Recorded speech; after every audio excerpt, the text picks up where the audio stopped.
down whatever you're going to take notes with and be open to hearing different things. And you may get mad at some of the things because you're doing them wrong. And Michael's going to show you the right way to do it. Can you agree?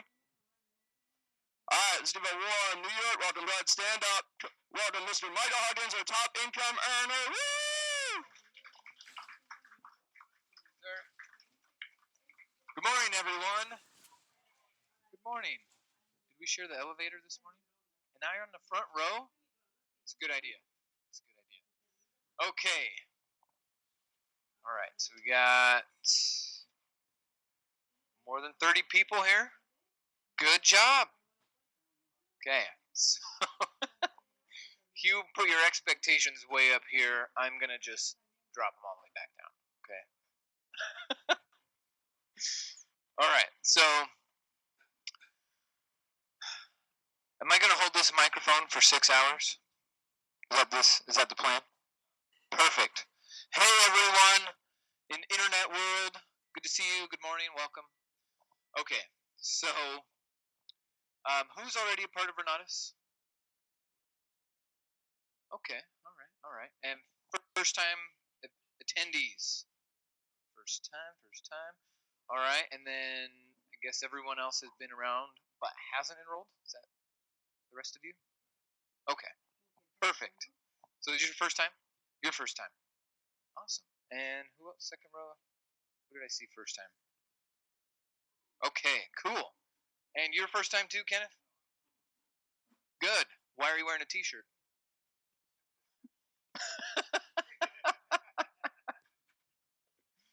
Oh, this is going to be fun, guys. I don't know what level you want me to take it to. Extreme, kind of moderate. We've already picked on Kenneth. How far should we go with this stuff? Oh, okay. That's good news. Okay, perfect. All right.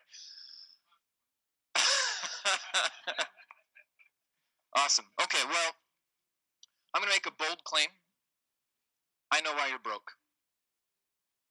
That's kind of bold, isn't it? I'm pretty sure, though, I know why. And it has to do with your identity, your self-image, how you see yourself. That's it. We fix this, everything else will fall in line. But right now, what you're earning, how much you're earning per month. Now, okay, let me preface this real quick. We're going to talk about money all day. But I know, and you should know, money is not the most important thing in this life, right? It is not. It's going to be down here. There's things way more important. Positive attitude, mental attitude, physical health, relationships, communication, all that stuff is way more important. Money's down here. But today, all we're going to talk about is money. So you might think that I think money's up here.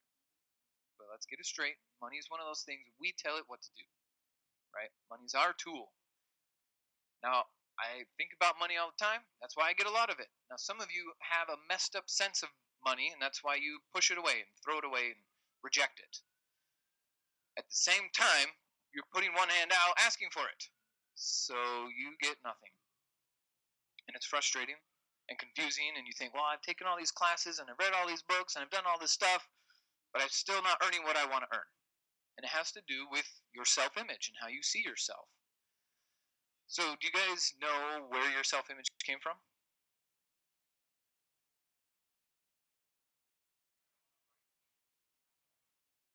School, parents, society, upbringing, TV, video games, magazines, everything.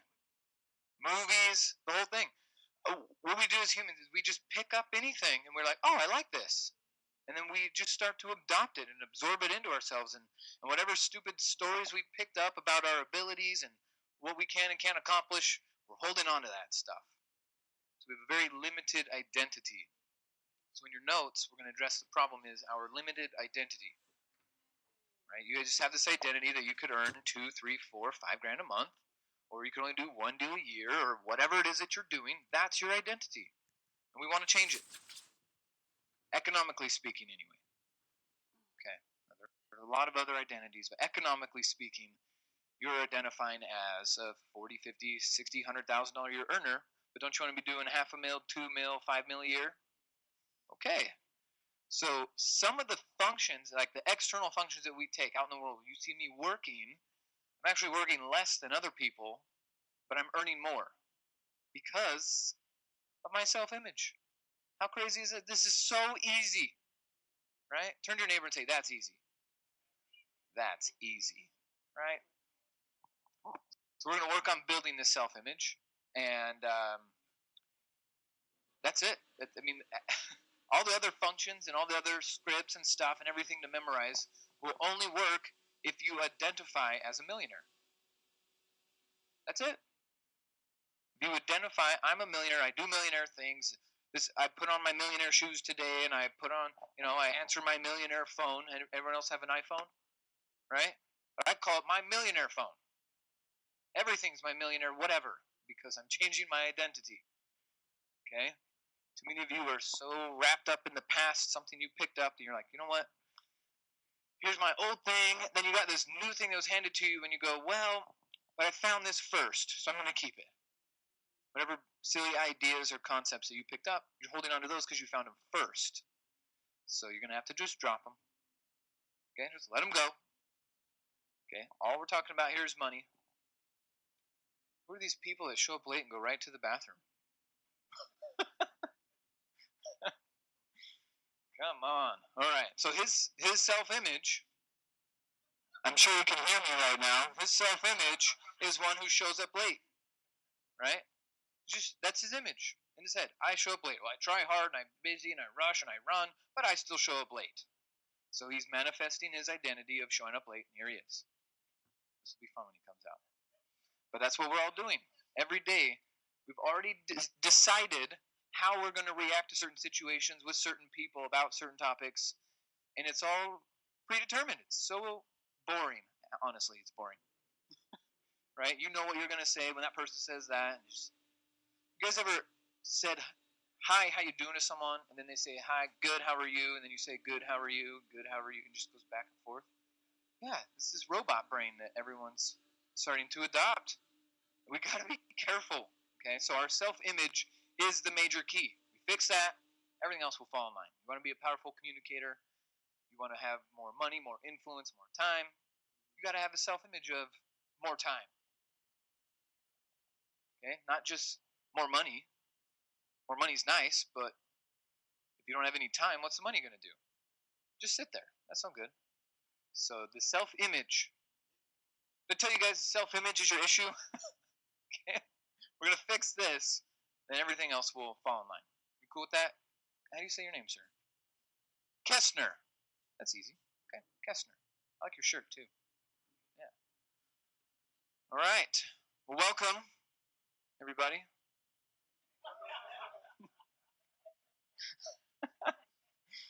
Okay. So Earl Nightingale, he was one of Napoleon Hill's best students. Has anyone read Think and Grow Rich? Think and Grow Rich. Okay, so the rest of you, put that on your notes. Must do. Think and Grow Rich. It'll take you 5 hours, maybe 6. Right? Sitting on a bus, sitting on a train, sitting in a cab. Read the darn thing. It's $1 on Amazon. Okay, you pay $3.99 for shipping. You have it for $5. Earl Nightingale was one of Napoleon Hill's best students. Okay, and in talking about our self-image, he says, whatever we plant in our subconscious minds and nourish with repetition will one day become our reality. So what are you nourishing? Poverty? Confusion? Stress? You know, this idea of stress management, you guys heard of this?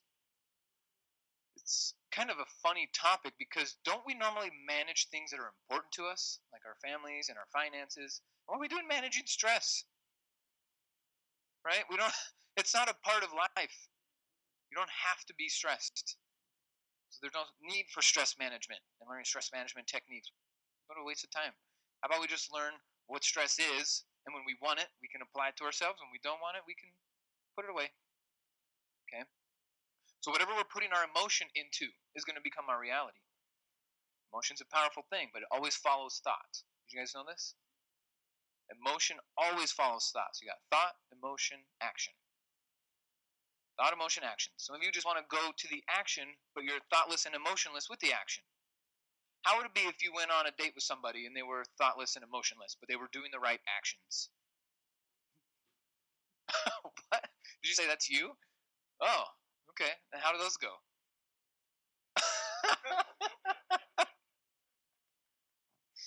All right. If your significant other was thoughtless and emotionless, would you want to stick around for very long? Even if the actions were the same. So this is your problem. When you're trying to make money, you do the right actions, but you do it without the right thought or emotion, so you still don't get a result. It all has to be lined up. Okay, so your thought is going to be your identity. What are you capable of earning in a 24-hour period, a week period, a 30-day period, a year period, a decade? I want you to put this in your notes too. We underestimate what we can do in a decade and overestimate what we could do in a year. See, a lot of times we're in this learning phase. And so our first year we go, you know what? 100 grand. Renatus is awesome. I'm going to do 100 grand my first year. Yeah, why not? There's plenty of people doing it. But what could you do in a decade? 25 mil, 30 mil, plus 100 doors? What are you going to do in a decade? See, so we always underestimate what we can do in a decade, but we overestimate what we can do in a year. So let's keep this stuff lined up, okay? All right, so in working with our self-image, there are two parts of our brain we got to address. We got the subconscious mind and the conscious mind. Did you know there are two minds in your brain, in your skull? There's two minds. Some say even three, right? The universal mind. Okay? So our conscious mind and our subconscious mind, if they're not in alignment, they battle, we get nothing. So our subconscious mind handles almost all of the information. Who's just learning about subconscious minds? I remember the first class I went to, and they said, there's a subconscious mind. I was like, oh, I'm behind on this. I got to learn. So everyone, okay, you're picking this up, right? Our subconscious mind is running in the background all the time. Here's something you should know about your subconscious mind. It's unable to refuse information. Your subconscious mind is unable to refuse information. So if you have a bunch of negative Nancys in your world, or doubting Thomases, as some might call them,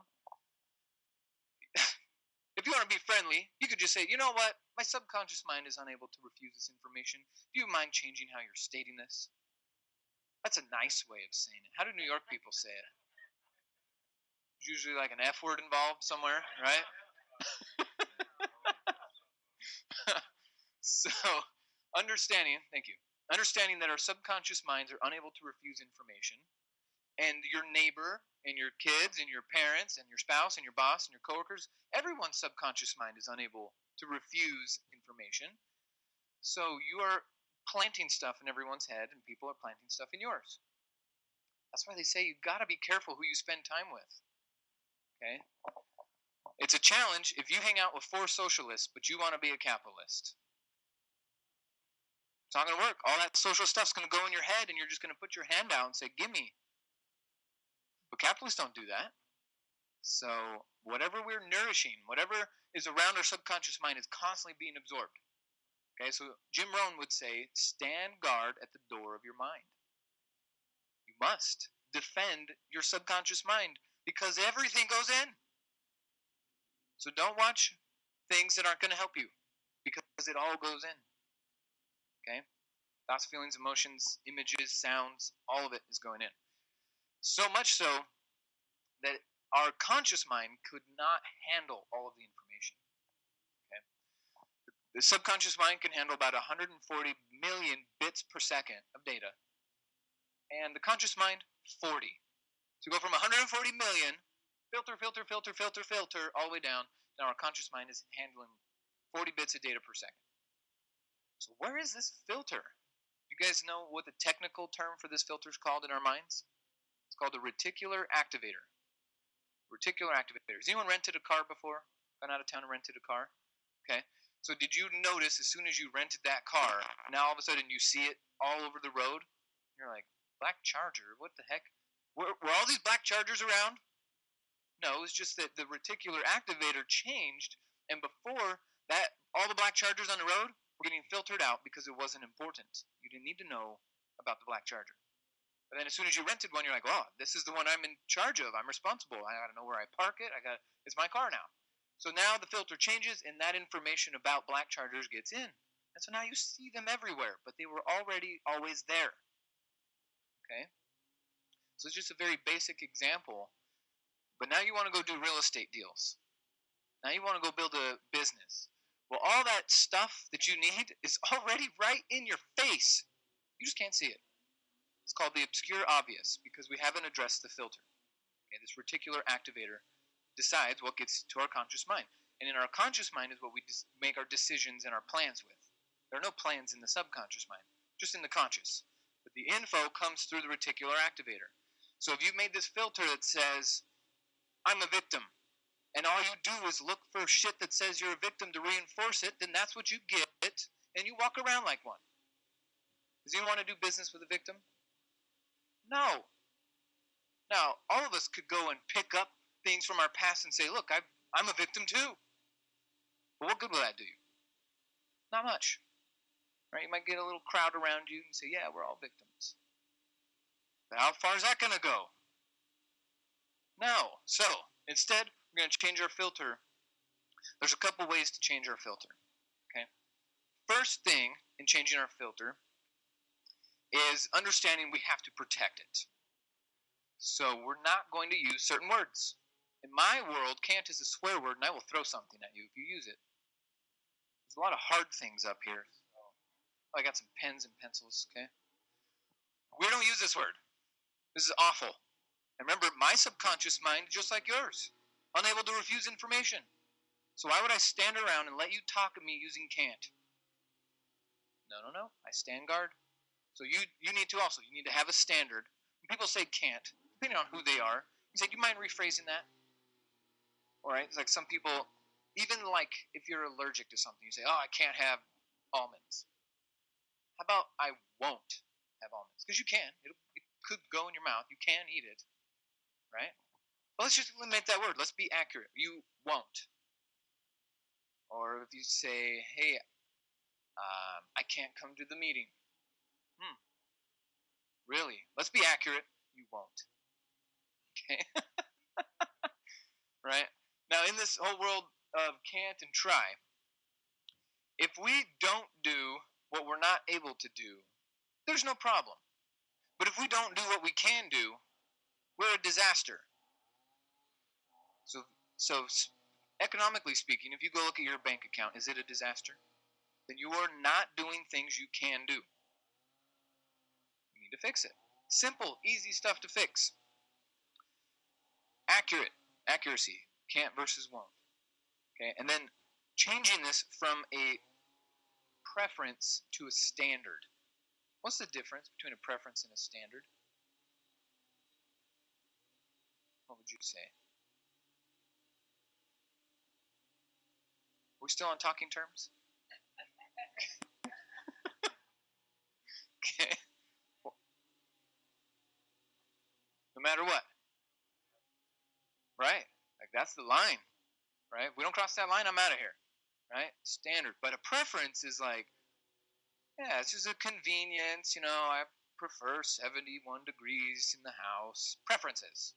Right? Standard, we have AC or we have the heat. Right? Even more. We'll go into that. Okay, the other thing that's going to help us influence our subconscious mind is our associations. Okay, now what's funny is you already had an association before you came into Renatus. And then you go and tell them, hey, I'm going to do this new thing, right? Real estate, marketing, business, entrepreneurship. I'm going to be a capitalist. And in that old association, if that doesn't fit into their identity, what do they do to you? Yeah, they talk down. They make fun of you. They discourage that sort of behavior because it's not in their world. So if you want to change, you have to pick your associations on purpose. Because again, the subconscious mind is influencing your subconscious mind. And if you keep hanging around people who don't use the word can't, it'll be eliminated from your vocabulary. And all of a sudden you start talking about yourself in a positive, action-oriented, doing way instead of some scared, timid approach to life. Okay?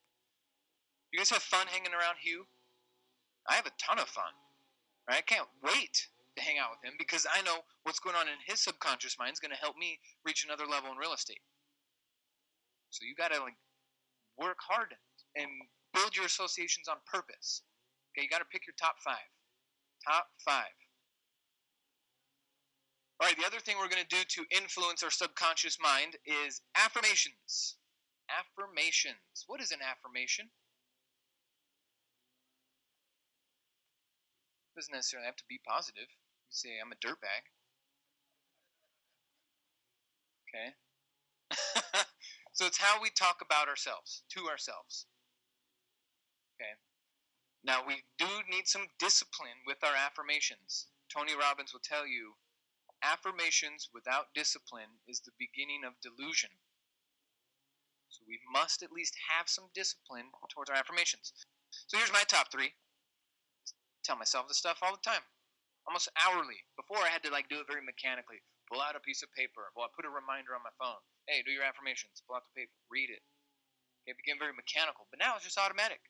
It's just running through myself. I'm awesome. No doubt about it. Okay, I love myself and I love what I do. When it's time to make phone calls, put in offers, stay up late, research, make a spreadsheet. I don't like spreadsheets, but I love what I do. So I'll do a freaking spreadsheet with a great attitude. Okay? And I'm a generous giver and a gracious receiver. This one you have to fix. All of you have to fix. Now, when I say fix this, what I mean is get clear on what it means to give and receive. We have these interesting stories about receiving.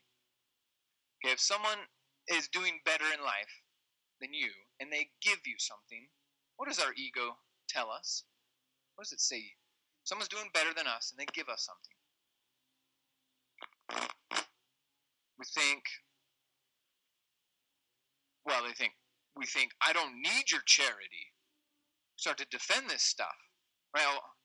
Hey, I'm not worse than you. I don't need help. I got my own, whatever. Right? We get all wrapped up in this self-image of, I don't need help. I'm independent. I'm powerful. I don't need help. But what we accidentally do is we start blocking giving. Okay? Now, if it's a 2-part, there's the give and receive. If one's blocked, the other can't happen. So don't you want to receive more? More ideas, more money, more time, more friends? That's right, you got to keep it open. Got to keep it open. So think about this. When you receive something, actually we're gonna play a game. This will be fun. This is called the perfect game. It's so easy. You guys like easy? Right? We're gonna do a bunch of easy stuff all day. Okay, so this one's easy. You gotta write this down. It's a perfect game. There's 3 rules to the perfect game. 3 reglas. Does anyone speak Spanish here? Okay, if I get it wrong, just correct me. I'm coachable, but I'm wanting to learn Spanish. I'm learning Spanish. I am. See, we gotta clean it up. Clean it up right away. All right, so the perfect game has 3 rules.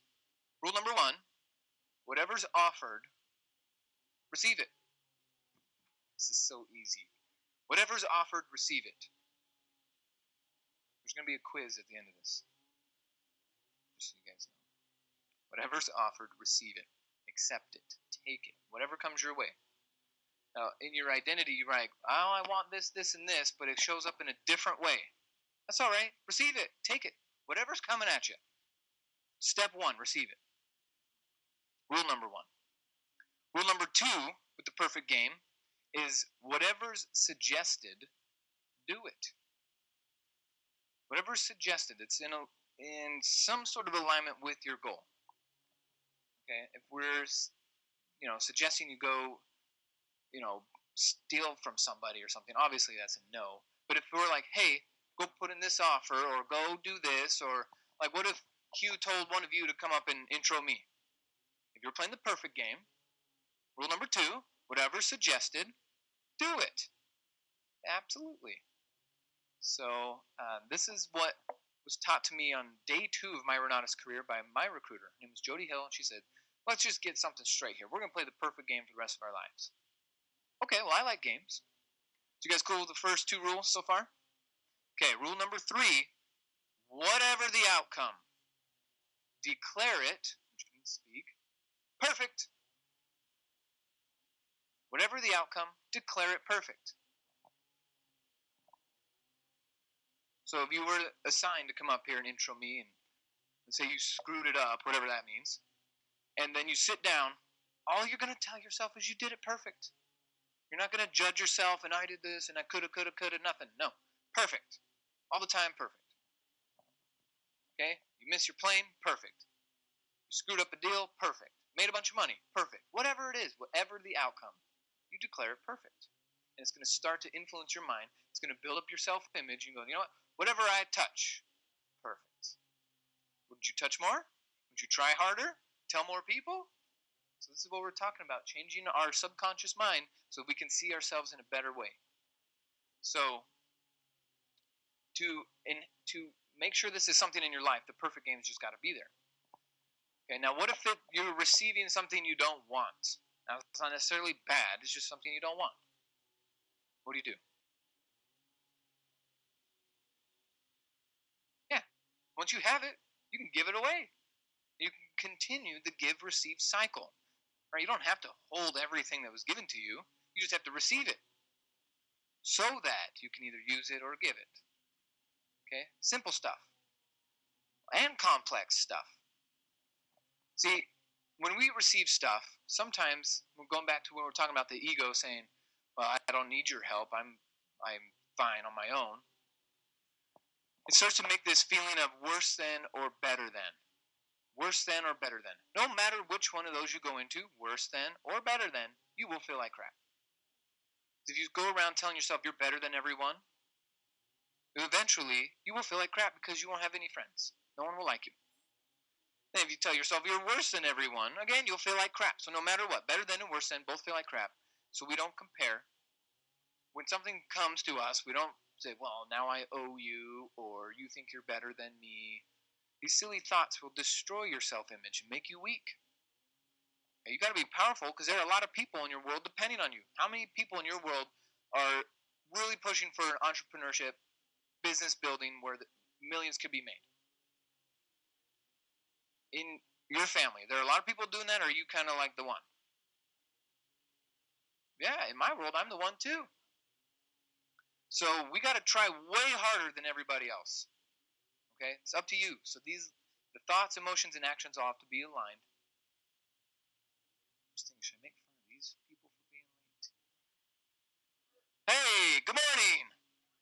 You know we're on Eastern time, right? Okay, make sure. I'm still running on Mountain time. Okay. Now, we talked a little bit about preferences versus standards. Let's talk more about this. Are you being repulsive? Have you ever asked yourself, is what I'm doing repulsive? We don't use that word when we talk about ourselves. Think about when we're trying to do something, we either attract, right? We either attract it or we repel it. Isn't that repulsive another way of saying repel? Okay. So when you go around using language like I need, that's repulsive. Does that mean? Say that? You're being repulsive? If you say I need this, I need. Do you guys want to hang out with a bunch of needy people? No. It repels you, doesn't it? So, being needy is repulsive. So when you at the end of this class, you're going to say, man, I really need to make some calls. No, you don't. You don't need anything. You're going to or you're not. But let's be clear with our language. You need to do something, just do it. Don't talk. Right? Just do it. What if I told you guys, I need a sandwich? Oh, nice. Okay. Because I'm the guest speaker, I get a sandwich. But what if we were just hanging out and I just said, I need something. I need. You'd be like, good, go get it. Like, what are you waiting for? Right? Go get it. So saying and coming from a place of I need is not helpful at all. Another way of thinking about this is we're all farmers. We should identify, as we're building our identity, farmer should be in there. Okay? Because what we do is we take a bunch of ingredients and make one magical thing. But if those ingredients aren't in the right order or in the right proportions, we don't get the flower or the crop or whatever we're going after. Has anyone looked up bamboo before and watched its growing patterns? Bless you. Salud. Oh, I learned that in Spanish. Okay, so we're all going to be bamboo farmers. Okay. Now, what's interesting about bamboo is, let's say Diana's going to grow some bamboo, and we all live in the neighborhood, and she said, hey, you know what? I'm going to be a bamboo farmer. And we're like, sure you are. Okay, whatever. Right? Typical society, doubtful, whatever. Then we watch her for a year. She is watering, tilling, fertilizing, weeding her patch of land. But from our perspective, we look at her and we go, Diana, all you have is a bunch of wet dirt. For a year, that's all you produce, wet dirt? Come on. We got more important stuff to do. 2 years go by, we come back. Diana, wet dirt still? Come on. Now people start talking, right? 3 years go by. Dude, this lady, you know what she does every day? Water, fertilize, weed, nothing. It's just a bunch of wet dirt. 4 years go by, 5 years go by. This person looks absolutely crazy. Everyone's laughing, making fun. But you know what happens with bamboo after about the 5-year mark? If you don't skip your watering, it will burst through the ground. And you see a nice little leaf come through the ground. And then she says, it's growing. So we all come around and we're like, that's it? That's all you've grown? Bunch of stupid leaves? After 5 years, come on, you wasted your time. Told you this person. And start talking. But as soon as it sprouts, within 6 weeks, 45 days, the bamboo grows in 90 feet. A 10-story building in 45 days. You can actually hear it growing. Go on YouTube. What does it sound like when bamboo grows? You can hear it growing. It's awesome. So some people go, oh, okay, well, it took you 6 weeks to grow your bamboo. But what do we know? It took 5 years. So Diana understood what she was doing every day, reading the books, watching the classes, fixing her subconscious mind, watering, tilling, fertilizing. She was doing all that stuff. But for years on the outside, it might look like nothing is happening on the outside. Okay? So let's not judge. Don't need to judge your neighbor. Don't judge yourself. Don't let other people judge you. Who cares? They don't know what you've been working on underground. They're not in your head. They don't know. So if they're judging, whatever, just laugh. Because you know your bamboo is going to grow. Now, the good news is with real estate, it doesn't take 5 years. Isn't that great news? Yeah, turn to your neighbor and say, that's great news. See, that is great news. So, in this farmer world, what if Diana went to the dirt and said, I need bamboo? Would she get anything? Ever. What if she really, really, really, really needed it? What if she needed 24/7 and said it 24/7 she needed it? Would she get it? No. So let's eliminate that as part of our language. It's not helpful. It's repulsive and gets us nowhere. These are new standards we have. Okay? I don't go around needing things. I don't say can't. I affirm the truth about myself. These are the new standards in how you communicate to yourself. This is the new way we're going to manipulate and change this filter to let stuff in that we want in. Okay? Your deals are right in front of your face. You just keep filtering them out. So we're going to work on this stuff. You guys cool with that? Good. All right. So before I change this slide, because this is the major key, let's get some clarity on it. Especially you late folks in the back. Welcome. What has been coming up for you as you've been thinking about this? What clarity can I help provide in the subconscious conscious conversation? I only charge $1,000 an hour, so come up with a question.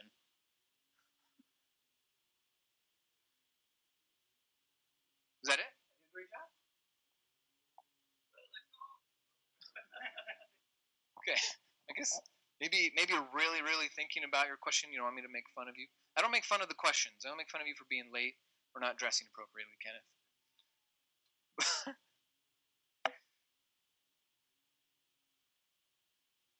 ¿Tienes preguntas? Yes, ma'am.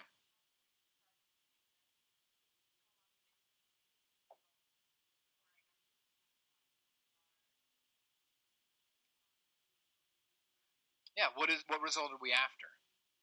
What result do you want?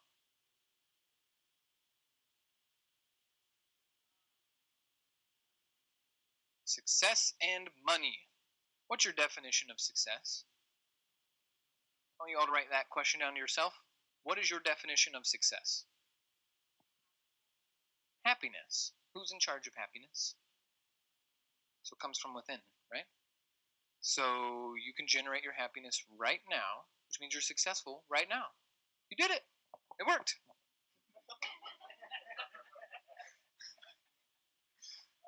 But you don't look too happy.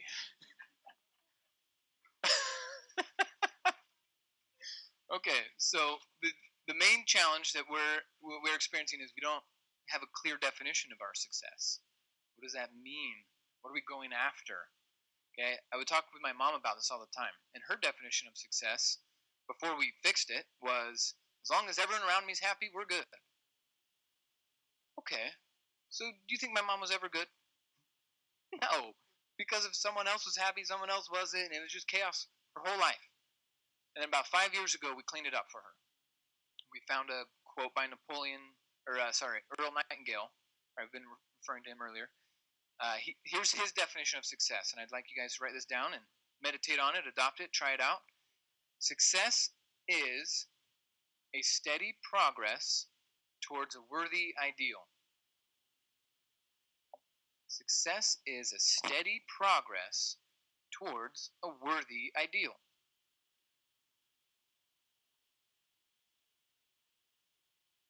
So, yes, ma'am.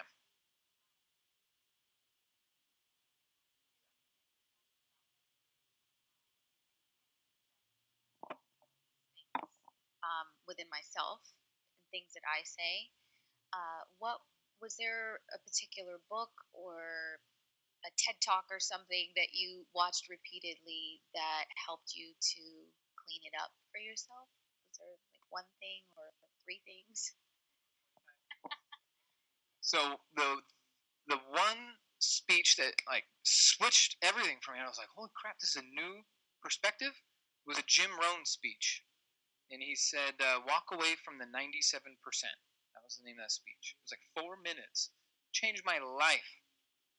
Seriously, it was night and day. So my old identity was I'm part of this 97% struggling, renting, food stamp crap. My mom couldn't manage money, so we were always in debt. I was answering the creditors, oh, she's not here. I'm like 8 years old, right? That was my old identity, was we're in this world. And when I heard that recording, he's like, step away from that world and go do this. I never knew that you could step away. I thought you were born here or you were born there. And so when he gave me permission to walk away, then he reminded me, do not neglect to do the easy things I could do every day. That's what made the big change. Jim Rohn, Rohn, Jim Rohn, not Rome. Different guy, sports commentator. Jim Rohn is he made a multi-billion-dollar corporation from the ground up, so he knows what he's talking about. Spencer, is that your name? Stefan, what's up, man?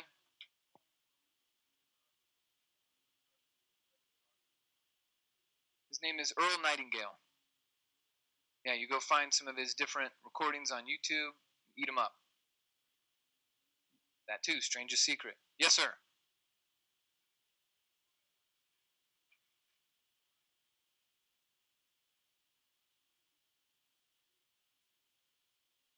Constant movement. Because as soon as you get there, before you get there, you'll see you'll get there, and you need to make a bigger goal.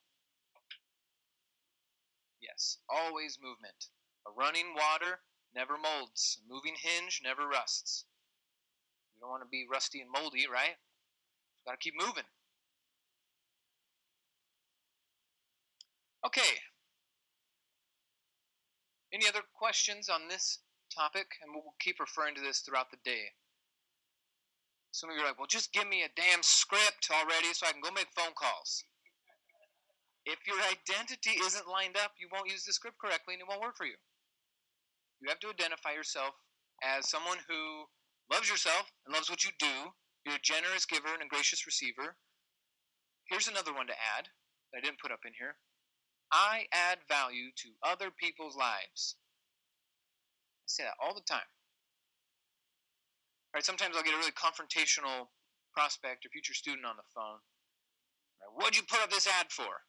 Oh, that was easy. I add value to other people's lives.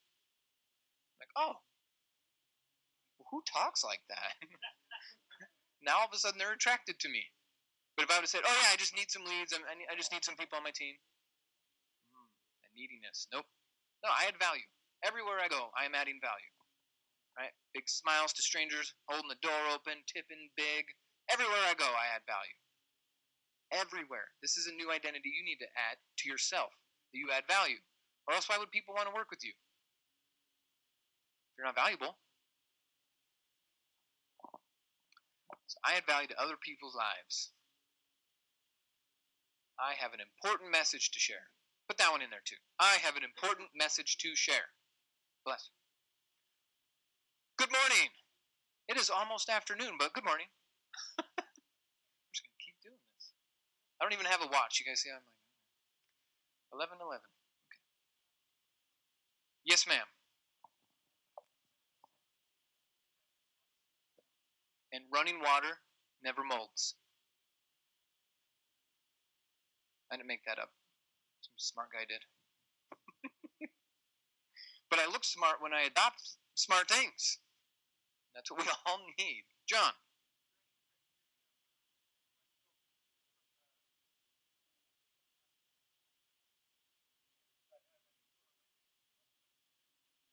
Not necessarily left brain, right brain, but what will push it through that filter is emotion. So if you're just very dry about these things, I love what I do. No. You got to put that emotion into it and bust through that old identity. Okay? All of you are, and the reason why I say all of you is because I'm holding the microphone. Like Hugh said, if you were smashing records, then you would hold the microphone. I would sit down. I'd probably take Diana's seat because I like the front row corner. And I'd be listening to you guys. But since I'm here today, it shows us that something's not right with your identity. You picked up something so small. You are a limitless possibility, yet you're trying to operate in a world like this. That's why your paycheck is like this. There's a seat here and a seat there. Come on in. So you have this expansive possibility of anything you could be. But we walk around with a teeny tiny, not even 1% of our potential, and we identify as that. That's the mistake. So we're going to change our identity. We're going to drive it home with emotion to get through this filter. We're going to use our affirmations, and we're going to clean up our language. Okay, if we want to start making more money, we have to change our thermostat. What's a thermostat? Thermostat? That's a thermometer. A thermostat. It's a control device. Yeah, it's a regulator. Right? So if the temperature gets too high, it kicks on AC. Temperature gets too low, it kicks on the heat. Thermostat is a regulator. Now we have a financial thermostat in our head also. And it tells us, this is what I'm comfortable earning. If it's not enough, I pour on the pressure. If it's too much, I take a vacation. And we have this financial thermostat. And we know where it's set because we can look at your best year ever, and that's where you've set it. What's the most money you've ever made in 1 year? That's where you dialed in your thermostat and you left it. But then we found you and you're here. We want to just remove the top. Right? Most people are bouncing in between these two numbers. We're going to remove the top. Okay? And again, so we're going to change our financial thermostat with this whole concept. Okay? And what's really good news is it doesn't take a lot of time. How long does it take to adopt a new identity? Can you do one a day if you wanted to? Absolutely. Right? Your personalities, you realize they're all made up, right? The whole thing. It's all made up. I'm good at this. I like that. I don't like this. These are my preferences. These are my comforts. These are my likes, dislikes. It's all made up. And it changes. So You can either let life influence the change by having an empty bank account and no life and no time, or we can take some action right now and say, you know what? This piece of my personality is weak. Away it goes. Insert a new piece. So those of you who read Think and Grow Rich, do you remember when Napoleon Hill was talking about his mastermind? How many of the people in his mastermind were dead? All of them, right? He's like, I like this piece of this person, and he built up a new personality, taking the traits of the people he liked throughout history. It can happen in an instant. Stop being so resistant to it. If you resist, it will persist. You guys ever heard that? If you resist, it will persist. Cool. All right. Financial thermostat, identity, subconscious mind, affirmations, influence. You picking up what I'm putting down? Good. Next, you want to make sure, repeat, wash, rinse, repeat. Okay. Specifically for our business, we need to control how our customer is interacting with us. If we're too casual about it, we end up a casualty. That's the thing about life. If you're casual about life, you'll end up a casualty. So we're going to look at 3 different areas of enhancing our customer's experience. And this is also going to have to do with when you go out and talk to a homeowner. They're your customer. You got to be able to have this interaction with them that promotes you as a professional. So first thing is first impressions. Never get a second chance to make a first impression. So let's pay attention to this. I got 8 tips for building a solid first impression. Tip number 1, maintain eye contact. That does not mean poke them in the eye. Maintain eye contact. Now in our culture, if you don't make eye contact, what does that mean? They're scared or rude or, okay, uninterested, something to hide. All these negative things by not making eye contact.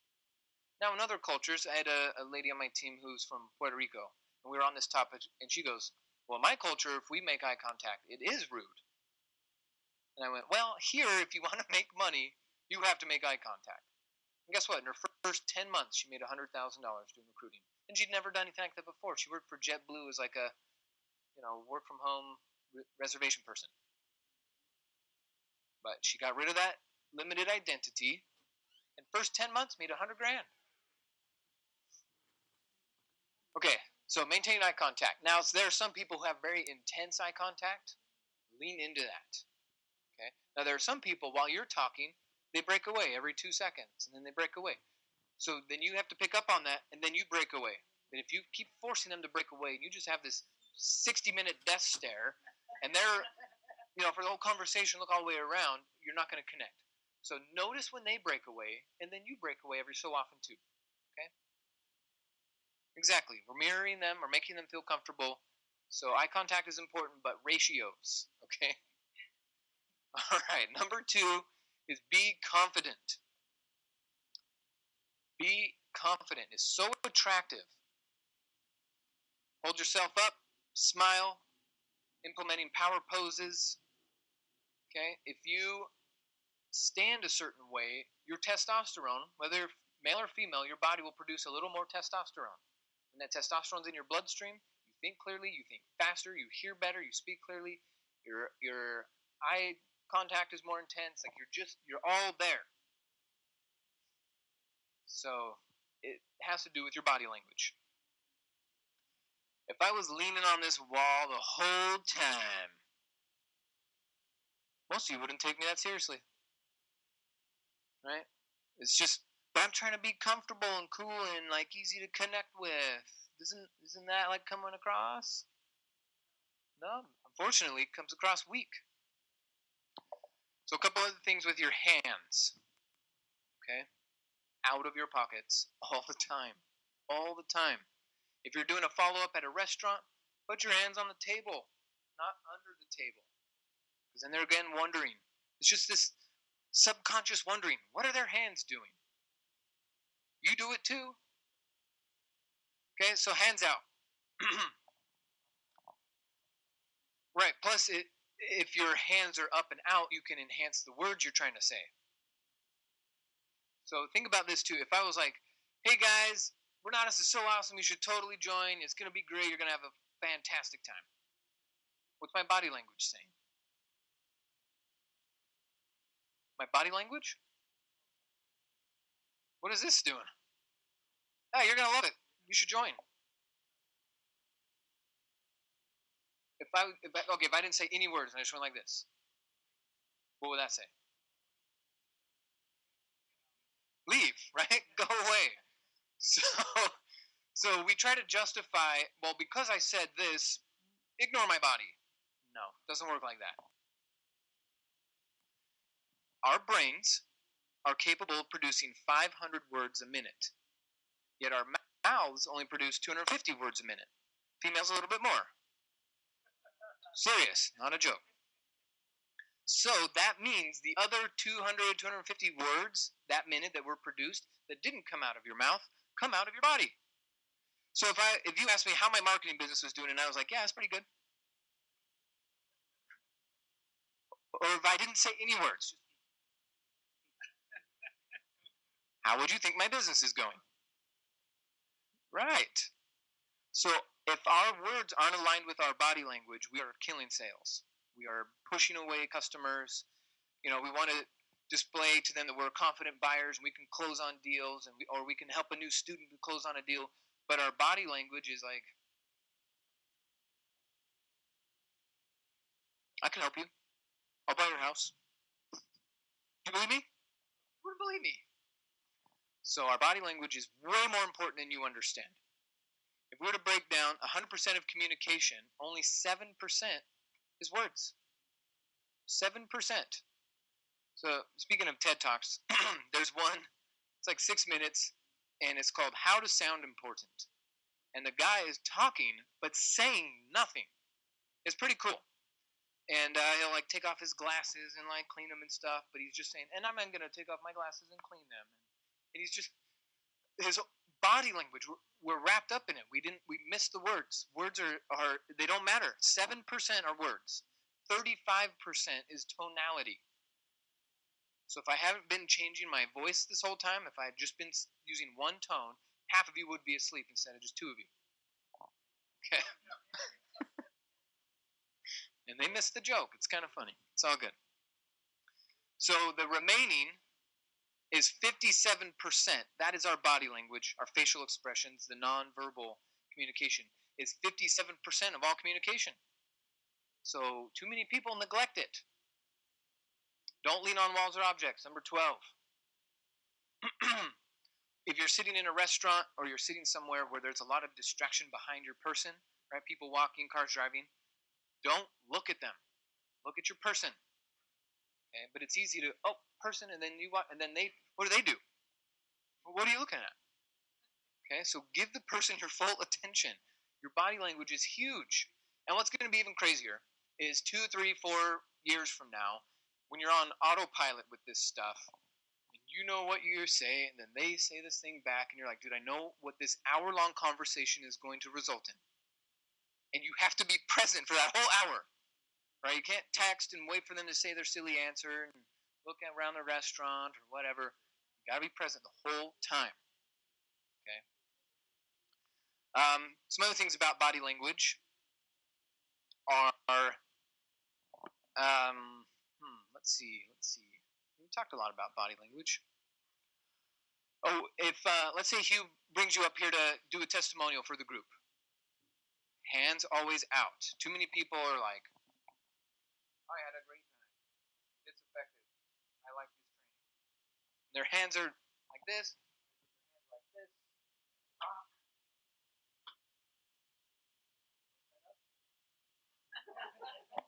That doesn't work either. But you're just trying to get your nerves out. So if you don't know what to do with your hands, it's very simple. Just do this.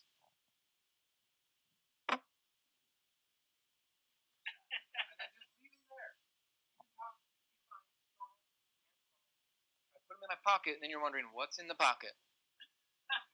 Right? Keys, phone, a gun.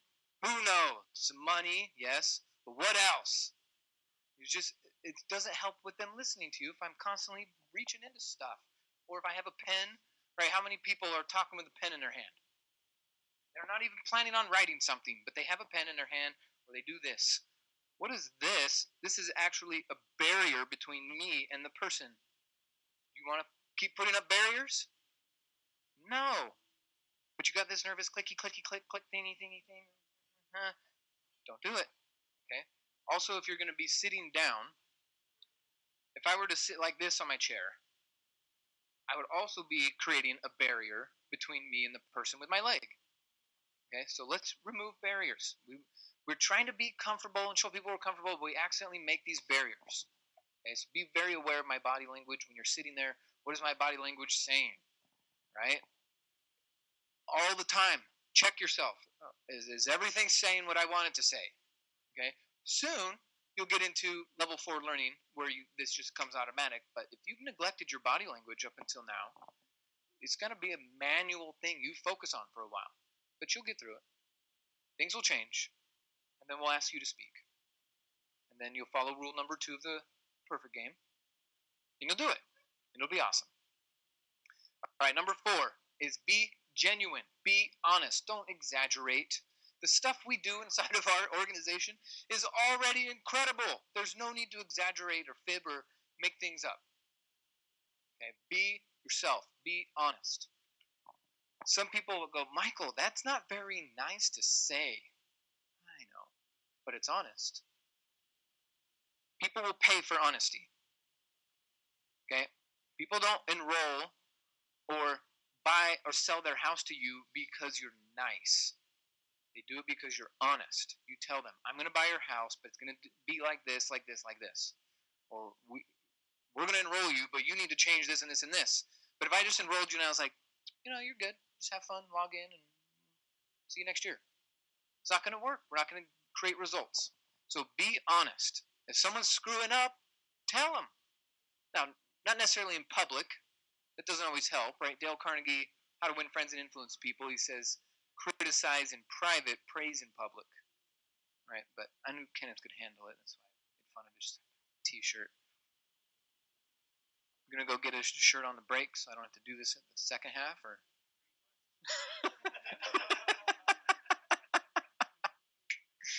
Yep, I've been doing this for a while. Okay, so be genuine. Be yourself. Be honest. People will pay you for your honesty. Okay, I have a lot of people ask me, Michael, I have this many leads, I've had this many conversations, but no one is signing up. And I'm like, did I talk to like 30 people this month and got 7 of them to sign up? You know why? Because I look them in the face and I say, I know why you're broke. Oh, but that's not nice to say. That's harsh. I don't consider a harsh scale. When I'm about to say something, I don't run it through the harsh meter and go, is this too harsh or not? Not even a consideration. It's, is this effective or not? Harshness, you'll forgive me for harshness if your bank account goes up, won't you? Yeah. So when you're trying to decide, should I say this thing to this person? Don't consider harshness. Consider effectiveness. They'll thank you later. Okay, you want to make a big impression in people's lives. Be effective, not nice. Okay, everyone you talk to already has friends that are nice to them. They don't need another friend. Would you pay 20 grand for a friend? No. I mean, bless you. So, people aren't here for friends. They're here for a result. They're here to be effective.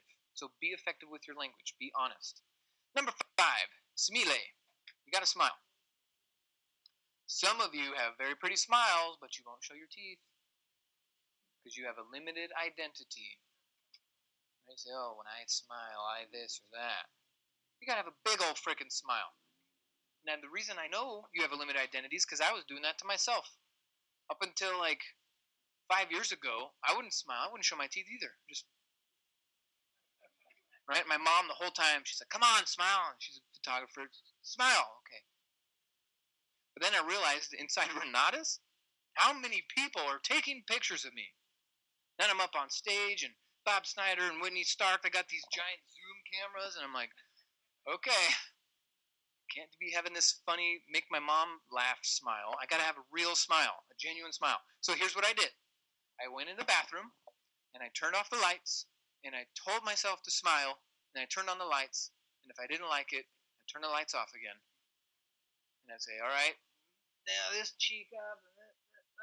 Turn the light on. Hey, that's a smile. I like it. Now can I do it 10 times in a row? Okay, now when there's a camera in my face, I can smile. But some of you won't smile because you think you have a crappy one. Have you ever met someone with a crappy smile? Anyone? Anyone in here met someone with an awful smile where you're just like, don't ever smile at me? Anybody?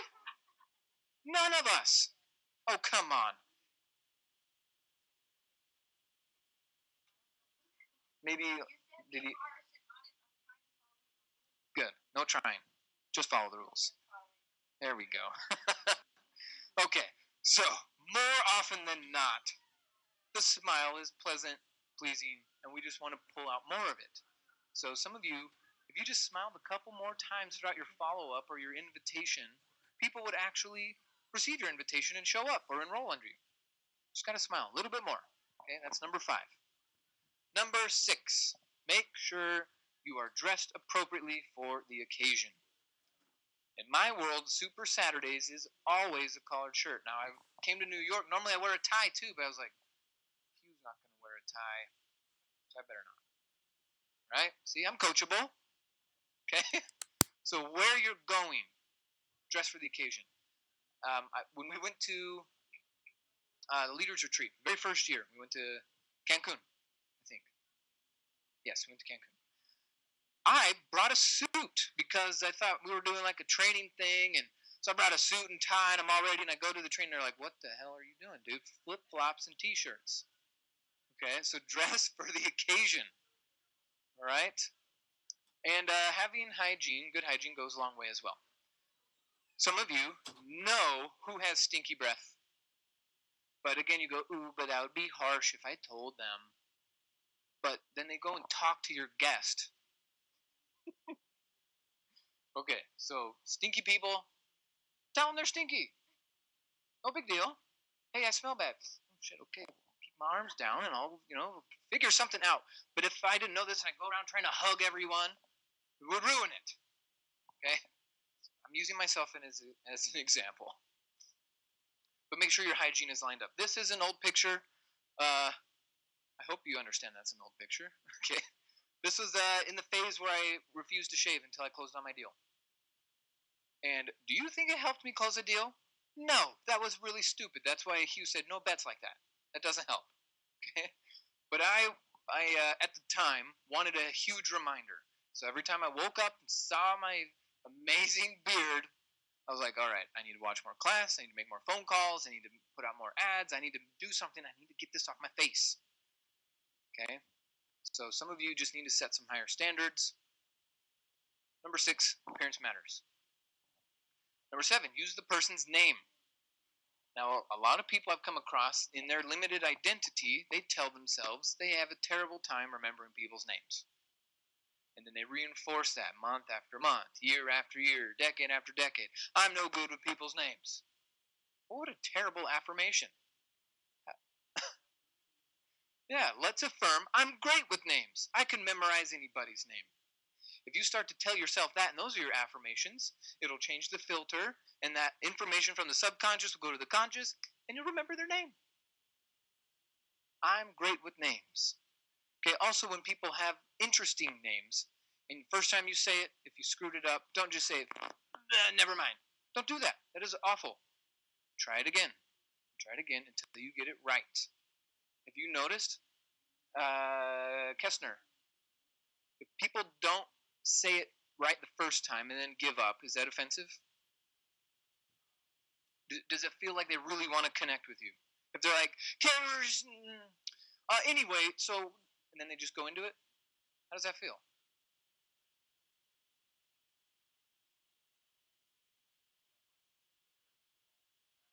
Mm-hmm. Okay, so if you know you're not going to see them after 5 minutes, you're like, just get over it.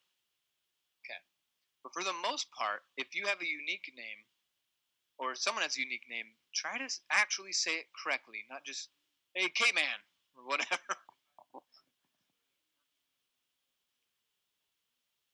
Yeah. Yeah. So in your experience, when you meet a new person, just tell yourself, I'm great with names. I'm great with names. If we didn't have a short amount of time today, we would start from the back, zigzag, everyone would say their name, and then I would say everyone else's name right back to them. Because I've told myself I'm great with names and I can memorize all the names. Here's a couple of different tricks to remember names. First thing I do when I hear a name is I put the little letters in bubbles over their head as I'm looking at them. So I met, last night I met Debbie and Matt. So I meet Debbie and I just see Debbie, and then I go, the next step to help me remember is I spell it out loud with her. So I was like, is that Debbie double B, right? Like who the hell doesn't spell Debbie with a double B? But now we're talking about the spelling so I can remember it. And then I go, is it E-Y? E-E? Just an I? I-E? How do you end it? So now we've spent just a few seconds on her name, which makes her feel very special. Now I've driven it into my subconscious mind so I can remember it.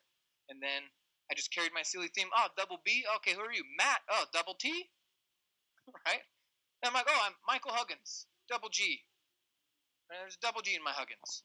And we just start spelling the names for a few seconds. And then I was like, I introduced my wife. I'm like, oh, this is Vanessa. Double S. Right? And we're able to just spell out the names, and now we can see them in our heads. Easy to recall. You have to memorize people's names if you really want to make a difference. Has anyone read the book by Dale Carnegie, How to Win Friends and Influence People? Okay, not enough of you. Put it on your list. Warren Buffett has many, many, many degrees and diplomas and accolades, and there's only one that he hangs up in his office. And that is a certificate that he got from taking Dale Carnegie's class on how to win friends and influence people. He's got masters and PhDs and all this other stuff. But the only thing in his office is that certificate. Warren Buffett. You guys know who Warren is? Okay. So doesn't that tell you something about the importance of this topic?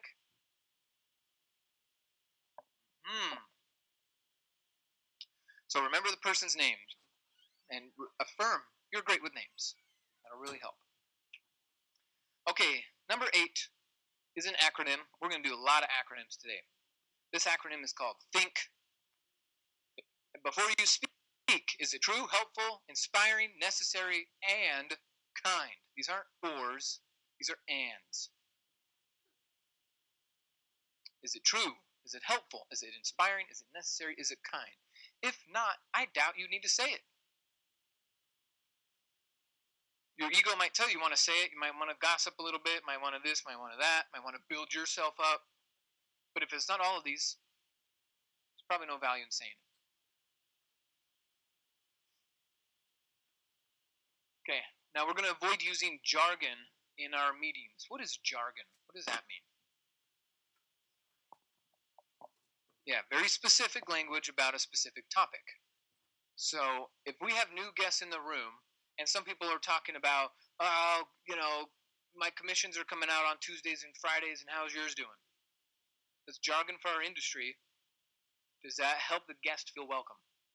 No, we're using a language they're unfamiliar with. If you walked into a room and they weren't speaking a language you were familiar with, you feel isolated. So we don't isolate here. Okay? On the Thursday nights, the Saturday mornings, the follow-ups, the house tours, whatever we're doing, the online stuff, if there are new people in the room, no jargon. Okay, clean it up. I was getting ready for a group follow-up last week, and we started at 7. Well, one of our guests showed up at 6:20. Okay, so no problem. Come on in. I'm setting up in front of you, but obviously, once you're part of the team, I'd be doing this anyway, so whatever, come on in. But then a new IMA comes in around 6:30 and says, hey, man, I registered 5 people yesterday, and none of them showed up. And I'm like, and he keeps talking. And I'm like, okay, Rodrigo, do you remember that thing about jargon? And he looks over and goes, oh, crap. Okay, sorry. So sometimes we just need reminders. Okay, but let's not isolate people. Let's make sure we're just using regular language, greeting and welcoming people. And also, we're never going to complain. A complaint is negative goal setting. Okay, those of you who aren't amused by that, you probably complain a lot. or know someone who does. Complaining is negative goal setting. We're trying to set our goals, change our lives.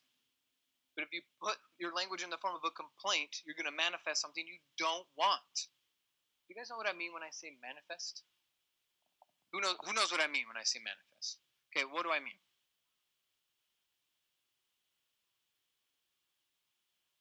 Yeah, bringing your thoughts into reality. Speaking it into existence. So if you complain, you're going to bring those things into reality. And if you hang around 4 complainers, you're the 5th. So be careful about who you spend your time with. And their complaints go into your head, remember? Your subconscious mind, unable to refuse information. So no complaining. I like it when we were at our lit team meetings and something might come up in the form of a complaint or something that we need to fix. And what's really easy, when this complaint comes up, you just say, okay, fix it. Someone was like, hey, I don't like how the calls on Tuesday are going. Okay, you do the Tuesday call. It's so easy. And now he's doing the Tuesday call and complains about the Tuesday call went down. Right? So whenever someone's like, hey, I don't like the flyer that's for this event. Okay, you make the flyer. Done. No complaining, just work. This is easy. All right, so that's how to build a positive first impression. All right, now we're going to get into our professional conduct. This is Super Saturdays. How often is Super Saturday? Once a month. Is it the same weekend every month? Generally speaking, more than half the year, isn't it? Okay, so let's build a schedule around this stuff, and let's understand we don't skip Super Saturday. I've been coming to Renatus events for 8 years. I've been to over 110 Super Saturdays. I don't skip.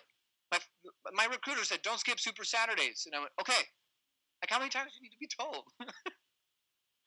And it's hard because I had 2 jobs and no car at the time. It was tough. So I told Jiffy Lube, they scheduled me on a Super Saturday. I went, nope, I'm not coming in. I have a class. Now, if you say, sorry, I'm building my business, they go, your hours. Right? Don't you understand, employee? Your hours. We don't care about your business. But if you say, oh, I have a night class on Thursdays, and don't schedule me after 4 o'clock. I got to get to my night class. It's my night class on Thursday nights and Saturday mornings. Don't schedule me. And they'll make those modifications. Don't skip Super Saturday. Whatever you are protecting is what you perpetuate. So if you keep protecting your job, you're just going to perpetuate that. I started protecting my Renatus career, and now that's been perpetuated. 7 years, no jobs. I'm psychologically unemployable. Okay? Put that down as a goal. Hashtag psychologically unemployable. It means you know too much. You know too much to ever settle for a job. So we are professionals. So Homer Norton is a championship coach, football coach. And here's what he said. It's how you show up to the showdown that counts. Not just showing up, but how'd you show up? You guys ever gone to the gym and seen someone walk in with a magazine? And aren't you at first like, what are you about to do here? And then they get on the treadmill and reading a People magazine and garbagey garbage going in their head. But then they can pat themselves on the back and say, I went to the gym today. Okay, but how did you show up? You showed up pacified. That's not the gym, right? So how did you show up to Super Saturday? Some of you might not be so proud of how you showed up, right? It's easy to make the justification, well, at least I'm here. Okay, sure, you're here. But how many times can we use that? Right? First Super Saturday, maybe your second one, but we can't do that on your 20th. At least I'm here. No. Okay? So it's how you show up to the showdown that counts. Here's how I'm going to invite you to show up as a cleaner. There are coolers, closers, and cleaners. Has anyone read the book Relentless? That's what it's called. Relentless. You read that book? Okay. Relentless was written by Michael Jordan's personal coach. He had the same personal coach, personal trainer, for about 13 years. So this guy wrote this book about how to be a cleaner. Michael Jordan is a cleaner. Now, he used those terms, cooler, closer, cleaner. A cooler is someone who sits on the bench. That's it. They're just a butt in a seat. That's it. A cooler is everyone starts out a cooler, but you don't stay a cooler for very long. Then the next phase up is closers. Now, in the basketball world, closers only perform when the pressure's on. Then they actually put their A game up there. But you don't want to be a closer because you require external stimulus in order to work. What if no one's around to turn you on? And you don't do anything. So closer is not a goal. Okay, the clutch man, the person who only shows up when something's on the line. Well, that's not how we perform. Okay, we're cleaners. No matter what, no matter how far ahead we are, no matter what, we are doing our best. We don't need pressure. We don't need external stuff to say, hey, you got to make a change or you'll lose. Yeah, we don't even put ourselves in that situation. We just stay cleaner.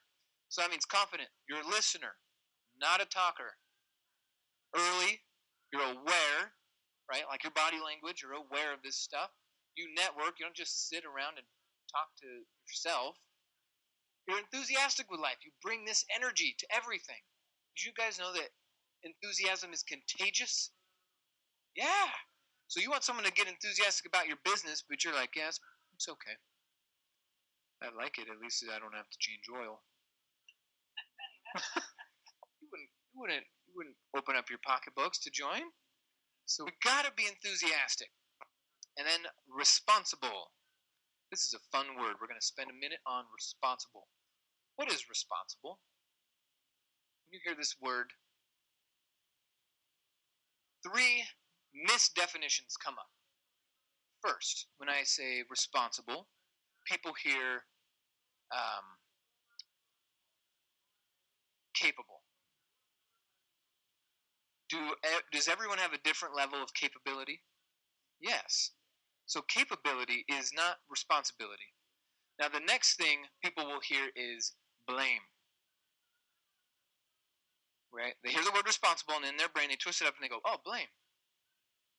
But responsible is not blame either. So responsible, some people also think, so it's not blame, it's not capability, it's something else that I'm not remembering. I'll come back to it. Not accountability. Burden. Thank you, sweetheart. See, we need the good stuff. Go to Vanessa. Burden. How many people think responsibility means burden? So we have blame, burden, and capability, and then responsibility. It's 4 different things, but people mix them all up. And so what happens when they mix them all up is they say things like, I'm not responsible. It's dangerous. So what if Kenneth was sitting right there and John elbowed him and no response? So then John was like, Ken, said something to him, no response. And he poked him in the eye really hard. No response from Kenneth. What would we call Kenneth? Dead. If you are not able to respond, you're dead. So we don't say I'm not responsible. That's saying I'm dead. You guys ever think about it that way? This is so literal and just matter of fact. So to break the word down, responsible means our ability to respond.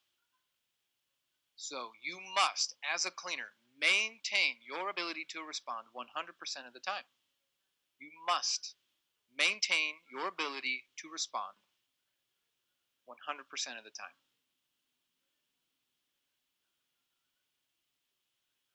Right, so let's say all of a sudden the power went out.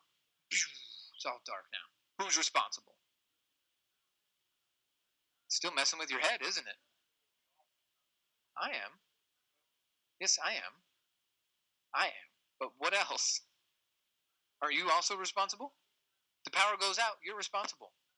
Now, see, I might be using the word like burden or blame. You go, well, maybe it's me. I don't know. Is it me? It's not burden or blame.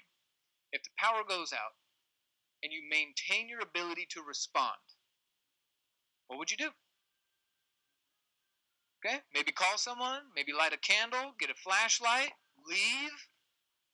These are all responses. So if you maintain your ability to respond, then any situation you're in, you're responsible. Now, if you keep this responsible attitude up all the time and the responsible language up all the time, people will clamor to be on your team. It will push other people out of the way. Take my credit card first. I want to be on your team. When you're responsible, you are so attractive. But if you use that in a negative way, I'm not responsible, you push people away, and again, it's repulsive. Hey, I'm not responsible. Do you want to hang out with me? I'm not responsible. Want to do business together? I'm not responsible. See what I mean? Yes, sir. Not necessarily. I'm going to hold you accountable to you maintaining your ability to respond. But that's something else too. Right? We like if the power went out, we might go, "Hey Hugh, did you pay the bill?" Right? That would be some accountability, but you would still have your own responsibility. You see the difference? Jonathan, see the difference? Okay. Good stuff. All right, so what else about responsible? Yes, ma'am.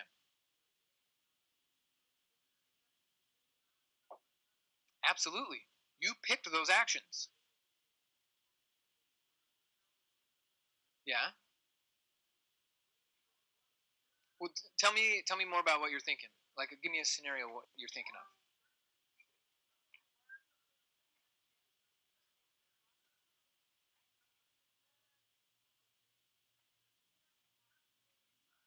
Hmm. So, what's the difference between reacting and responding? See, sometimes when we're in that work situation and the boss says this or coworker says that, we have a reaction. Reactions are involuntary. They're unconscious. Responsibility is a choice. We're choosing, I'm going to respond this way. Someone throws something at you or calls you an idiot. If you react and say, no, I'm not, you just say, hey, you're an idiot. Okay, I'm responsible. Move on with your life. So there's a difference between reaction and response. Yes, sir.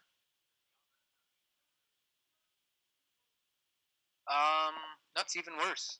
Dead.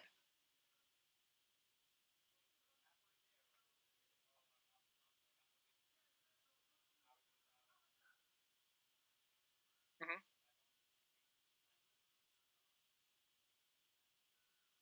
Well, that would be your response that you picked, victimhood. Yeah.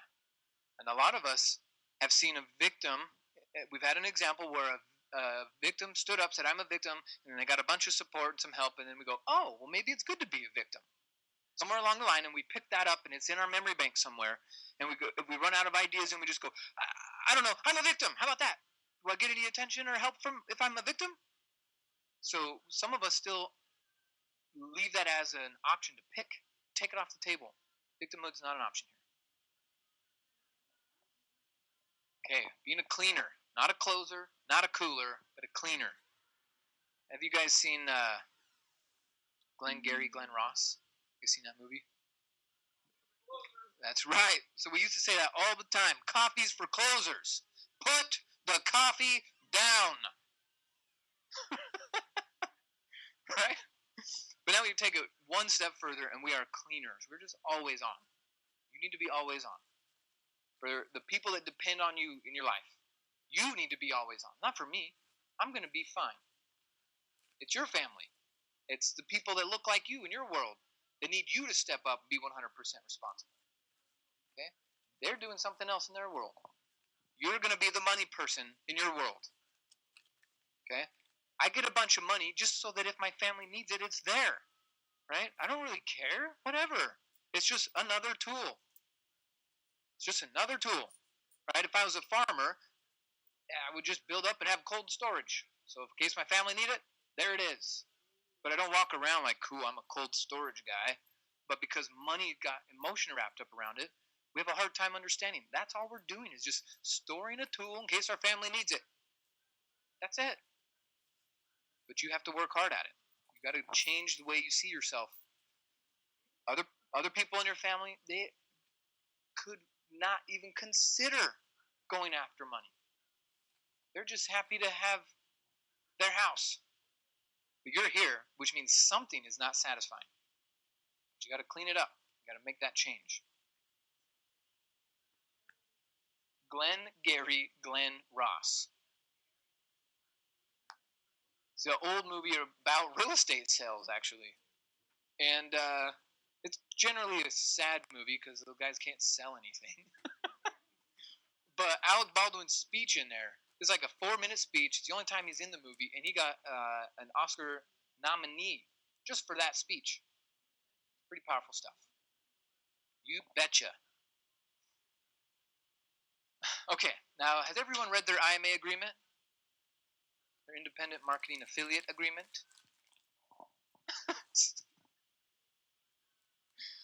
Oh, man. I'm going to tell Bob that, we got an overwhelming yes from the New York office. Everyone read their IMA agreement. I got like 2 yeses and some confused looks, and a bunch of people all of a sudden grab their phone. Oh, I'm taking notes. Sorry, I didn't hear your question. Okay. Read it last week? Good. Good. Got to stay on top of this stuff. We don't want you to end up violating a rule and then getting kicked out. If you violate rules but you're unaware, let's say you ran a stop sign but you didn't notice, well, the cops will give you a ticket. Yes! So ignorance is not an escape. So read your IMA agreement, okay? Just a few quick things I want to point out. Interfering with other people's businesses is not okay. Encouraging people to switch teams is not okay. And selling other things inside of our Renatus business is not okay.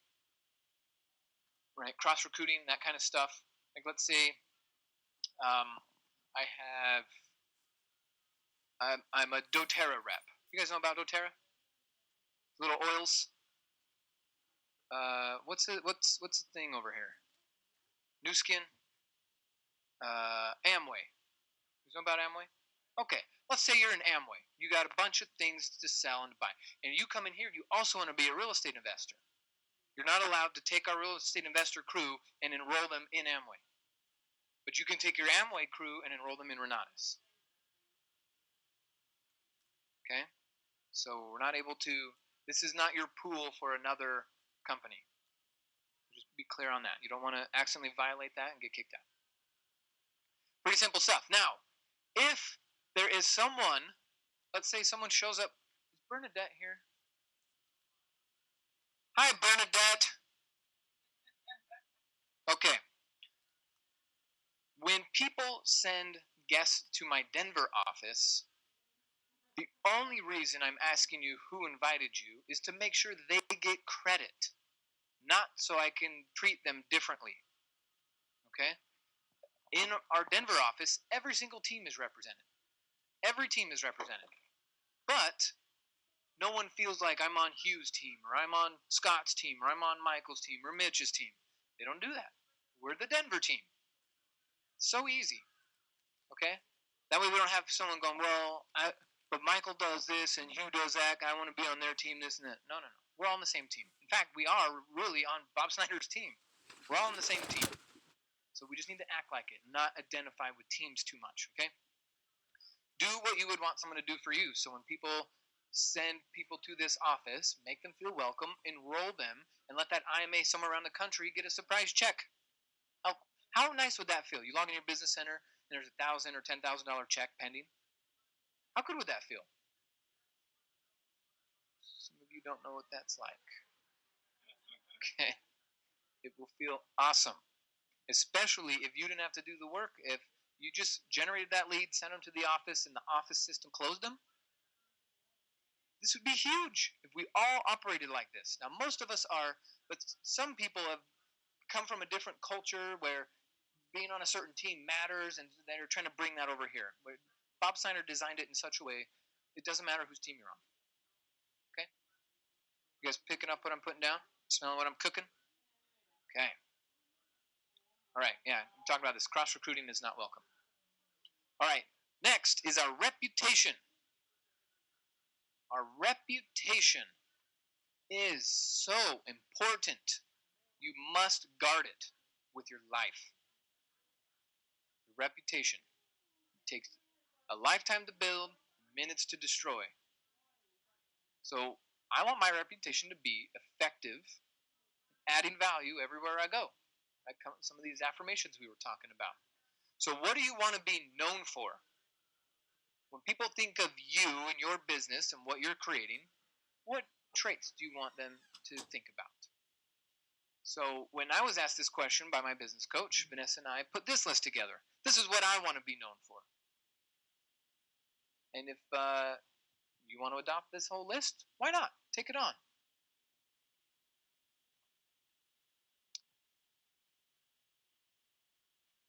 Did you notice up here, nice isn't up here?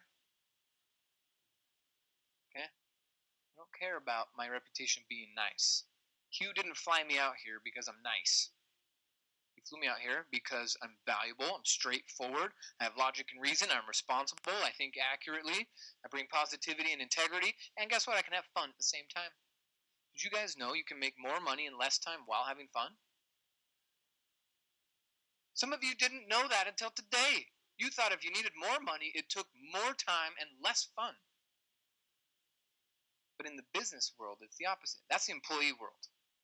You can make more money in less time and have fun. So amazing. So what do you want to be known for? All right. What time are we at? Is it time for lunch? 12. Son las 12. Is that how you say it? It is 12? Okay. What time do we normally break?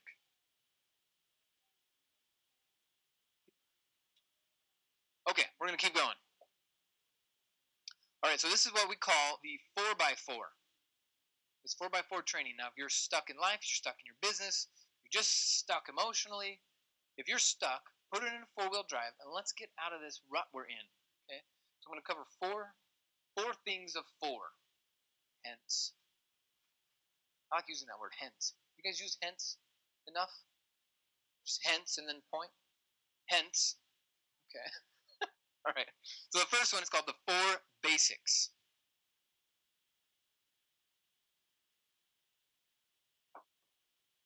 These are the 4 life basics for creating a successful life. Welcome, Daniel. Sneak in, grab a seat. So we just finished sharing our most embarrassing story.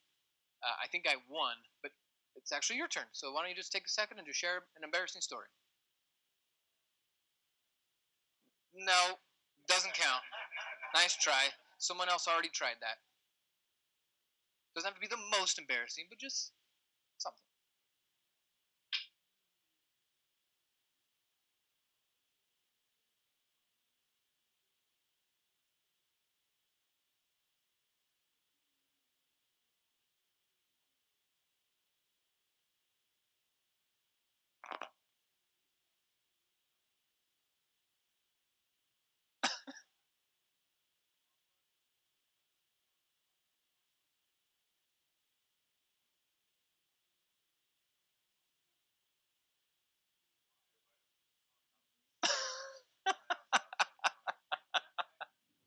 And now we can laugh about it. Good. Okay. Okay, well, maybe you'll be on time next time and we won't have to do this. I'm just kidding. Oh, man. Okay. So these 4 basics, we're going to just kind of catch up real quick. We've been talking about our subconscious minds and how they influence our conscious minds. Are you aware that they're 2 separate things? Okay. So now the 4 basics, these are the 4 basics of life, not just for Renatus. Okay, the 4 basics of life. You want to have a successful life? Get this stuff straight. Number 1, first basic. To whom do you listen? Ooh, Chris Alvin would love that sentence structuring. Right? Who do you listen to? Here's the rule with the first basic. Only listen to people who produced a result you want. Only listen to people who you'd be willing to trade places with them. Okay? If you're having a relationship struggle, are you going to take advice from someone who's had 3 divorces? Right? If you're trying to get healthy, are you going to take advice from someone who's smoking a cigarette, chugging a Diet Coke? No. Are you going to take financial advice from someone who's walking to the bus stop? Or maybe that's a little different in New York. Right. It's a little bit different. Right. Okay.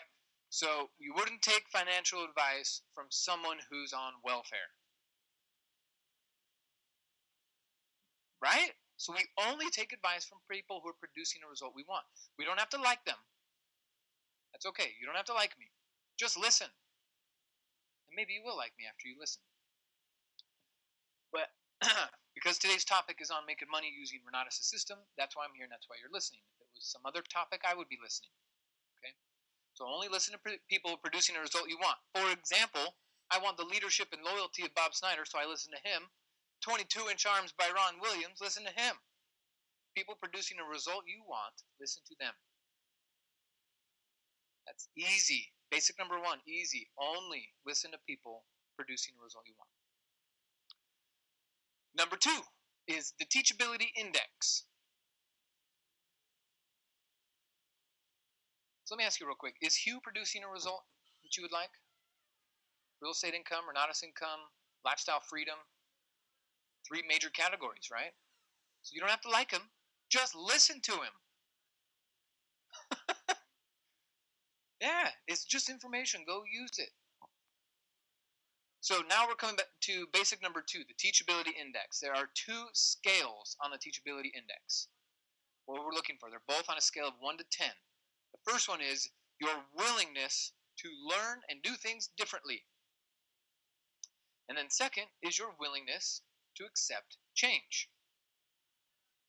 What is your willingness to do things differently? What is your willingness to accept change? On a scale of 1 to 10. Now it fluctuates throughout the day. Up and down, up and down. And I might say something that you would allow yourself to go uncoachable. And then 5 minutes later I say something else and now you're coachable again. Don't let outside influences change your coachability.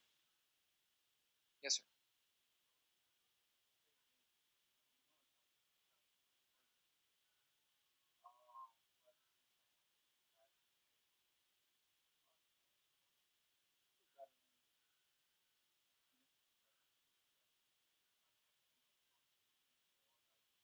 Mm-hmm.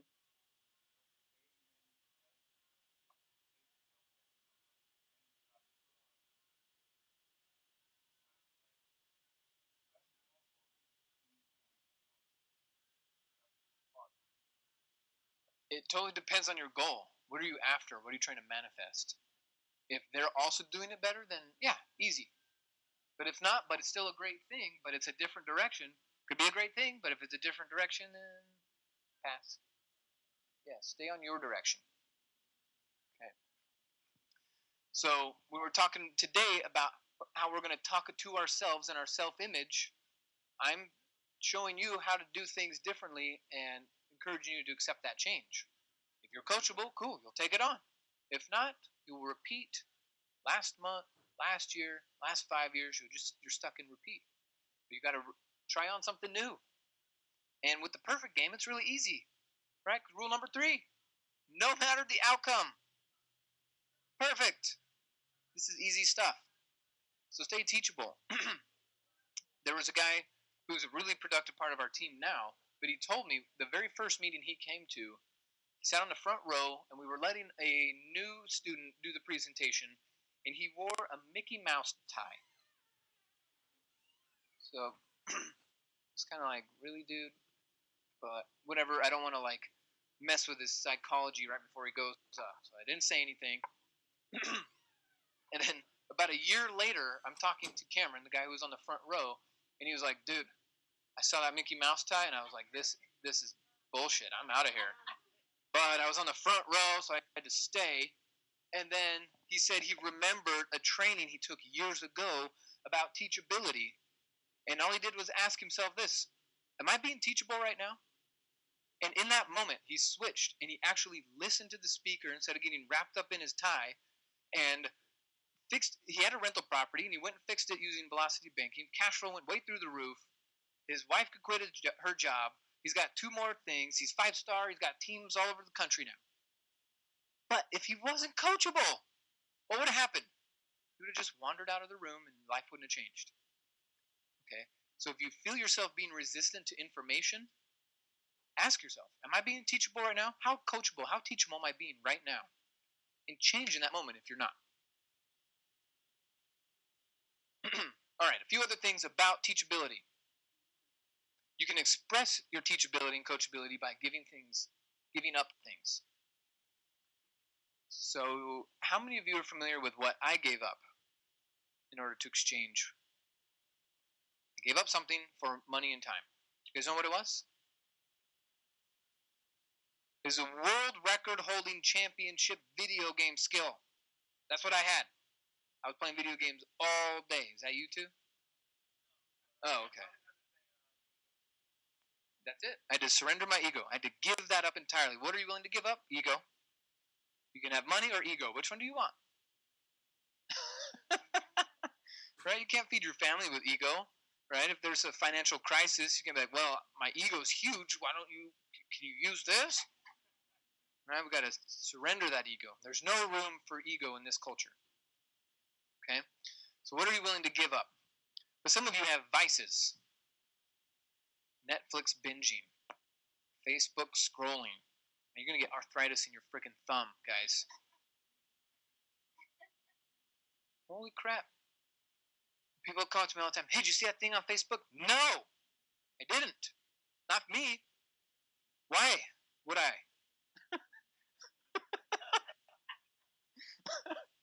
Right? They're like, hey, did you see that show? I'm like, dude, I am the show. You got to have that attitude with your own self. Do you think I became the show and then I started thinking that way? No. It happened first. So Facebook things, TV, cancel your cable and give me $100. Your life will get better. Okay? Some of you have your customers and are like, oh no, I can't join. But they have cable and satellite. Cancel that and give me $100 and you can be in. So easy. Right? I was trying to think of like, what is a clever way to cancel your cable and give me $100? That's how people can join. So easy. But they're not willing to give up cable because of that show and that thing and that thing. Oh, and sports, right? Now we got NFL coming up and this and that. And then as soon as that's over, then we got the NBA. And then as soon as that's over, we got the MLB. And I can't turn off my TV. There's a sports are on. Crazy. It's an interesting justification. When you earn it, you can play into it. Yes, Hugh. Yeah. So Hugh also had to make a sacrifice and give up something so the business could grow. And his passion is sports. When you hear, right, he's been in sports for decades. That's his passion. And he gave it up temporarily to make a business work. You go right back to it. Once your business is on autopilot, you go right back to it. Right? So I gave up TV. I was raised on TV. Okay? I was raised by a single mom, but she went to school full-time and had a full-time job at a hospital working 12-hour shifts. So TV was what I was watching all day, all the time, into the night. If TV's on, I can't sleep. So I shot my TV with a shotgun. Got rid of it. Did something drastic. Right? Some of you were like, well, I'll just turn it off. But okay, at least take the remote batteries out. Like make it a little bit harder to turn it on. Right? Or unplug it and turn it around. Face the wall. But too many people, their TV is a shrine in their house. Right? There's stuff. It's like all oriented. Everything's on the TV and it's all decorated. It's their shrine. It's what they worship. No wonder they live in frustration. TV is an incredible invention. I think it's spectacular. And I'm proud of all the people who are following their careers. Writers, producers, actors, cameramen, all of it. Great for them. But what is that going to do with my life if I watch 19 million episodes of something? Not much. That's the answer. Not much. Okay? So if you're cool with not much, keep on Facebook scrolling. There's a difference between Facebook contributions, like what he was doing. He's constantly adding to it. But how many people will actually do that? Most are just scrolling and scrolling and scrolling. Like, oh, I already saw that one and that one and that one. Holy crap. How can you have already seen it? From my understanding of Facebook, that means you've been on for a long time if you're scrolling and you see it again, right? Holy crap. So, cut it out. The other thing I had to cut out was video games. Okay? I loved, past tense, video games. I had 4 TVs and 4 Xboxes and 16 controllers and 25 games and the rumble packs and the surround sound and everything. And I've got obsessed with this stuff. If you if you want to rank up in the video game world, you have to play certain people that also have that rank. So I call my mom. Mom, I have a match Wednesday at 5. Can you make sure I'm home at that time? Like, how crazy is that? I'm scheduling video game matches. Okay, so I was committed to this thing. You don't understand. It wasn't just a time waster play. No. I put my Xbox in a bonfire. What color do you think it turned? Green. The fire turned green. Okay, all that copper and stuff, the Xbox saying goodbye as it went into the ether, right? You got to give up something. You got to make space for this new thing. If your schedule's crazy full, how are you going to run a business? Give up something. If you really want it, guess what? If I really want it, I could go buy all the TVs and all the Xboxes and all the everything.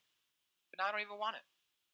So the things you're holding on to right now, a year from now, you'll laugh at yourself if you give them up right now.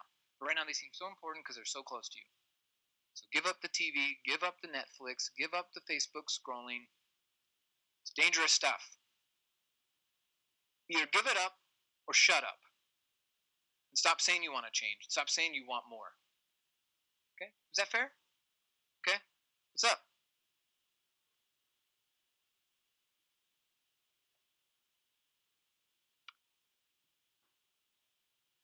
Okay.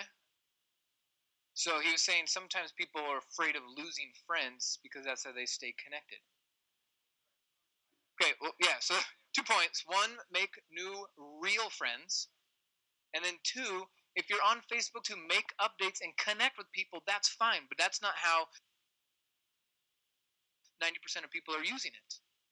They're using it passively, scrolling. They have 30 seconds, and so on their phone they go, Facebook, instead of thinking about their goal. So that's what I'm saying. That's what we need to eliminate. Okay, now, what are you willing to invest in time and money? How silly is it for people to spend 20 grand to start their business, but they won't spend $100 a month on ads to get leads? I'm like, 20 grand? I already spent the money. Now you want me to spend more? Yeah, you're going to make more. This is right. So what are you willing to spend in time and money? I want you to adopt this attitude. I will do whatever it takes to learn this. Some people are like, I will do whatever's convenient to learn this. Is business and life skills, is that convenient? Not all the time. More often than not, it's pretty inconvenient. But our compensation is so worth it. Right? How many of you would take a client phone call at midnight? Yeah, I do it all the time. It's one reason why I had $82,000 a month last month. Some of the most motivated people have the shittiest jobs, and if you won't meet them on their schedule, they'll never join. And they understand they can't plug into our regular Thursday night stuff. They got their job. But I told them how amazing the online system is. They don't need anybody. And so they are enrolling. But some of you are like, no, business closes at 9. I don't take calls after 9. I saw that episode on Curb Your Enthusiasm. We don't send texts after 9. Silly rule. Give it up. Help that person. And then guess what? How will they speak about you to their friends and their family? If you stayed up till midnight, till they got off work, so that you could have an hour-long conversation with them, help them find the money, get enrolled, and now they're doing something new with their life, are they going to sing your praises? Like, guys, they go back to work the next day. You don't know who I met. You don't know who I'm working with. These people are staying up late. That may change my life. Then their friends go, yeah, right. And they just start to back away from them and get closer to you. That's it. You got to do whatever it takes to make this stuff work. Now, in the Teachability Index, to sum up this whole lesson, is the last bullet point here. I got it versus I'm getting it. Let's say you were telling me something. Anthony, you were telling me a concept. And I said, I got it. What picture or what image comes into your mind when I say, I got it? Okay? Okay. What about if I went to this book and I'm trying to get some information, and then I go, I got it. What would I do with this book? I got it. Oh, means I'm done learning. Teachability index 0. Does this make sense? When you say I got it, you're closing the book, you're closing the conversation, you're closing the idea transfers. So if you just go, I'm getting it. I'm getting it. I'm getting it. The book will stay open and you'll keep getting it. But if you say, I got it, you're done. It's a dangerous place to be. So let's eliminate the I got it and let's stay in the I'm getting it world. Okay? And help your teammates reinforce that. And don't like snicker them. You're supposed to say, I'm getting it. Don't do that. That won't help, okay? Just remind them. When they say, okay, I got it, you say, you're getting it, right? Oh, yes, I'm getting it. And then you receive that feedback easily. Yes, I'm getting it. Thank you for the reminder. Any more for me to get? Because I'm getting it. Right? Could be your new Facebook status. I'm getting it.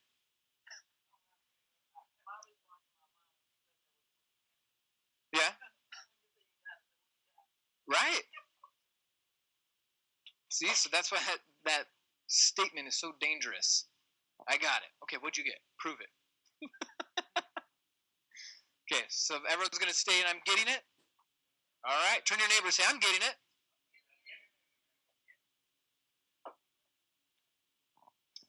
Getting it.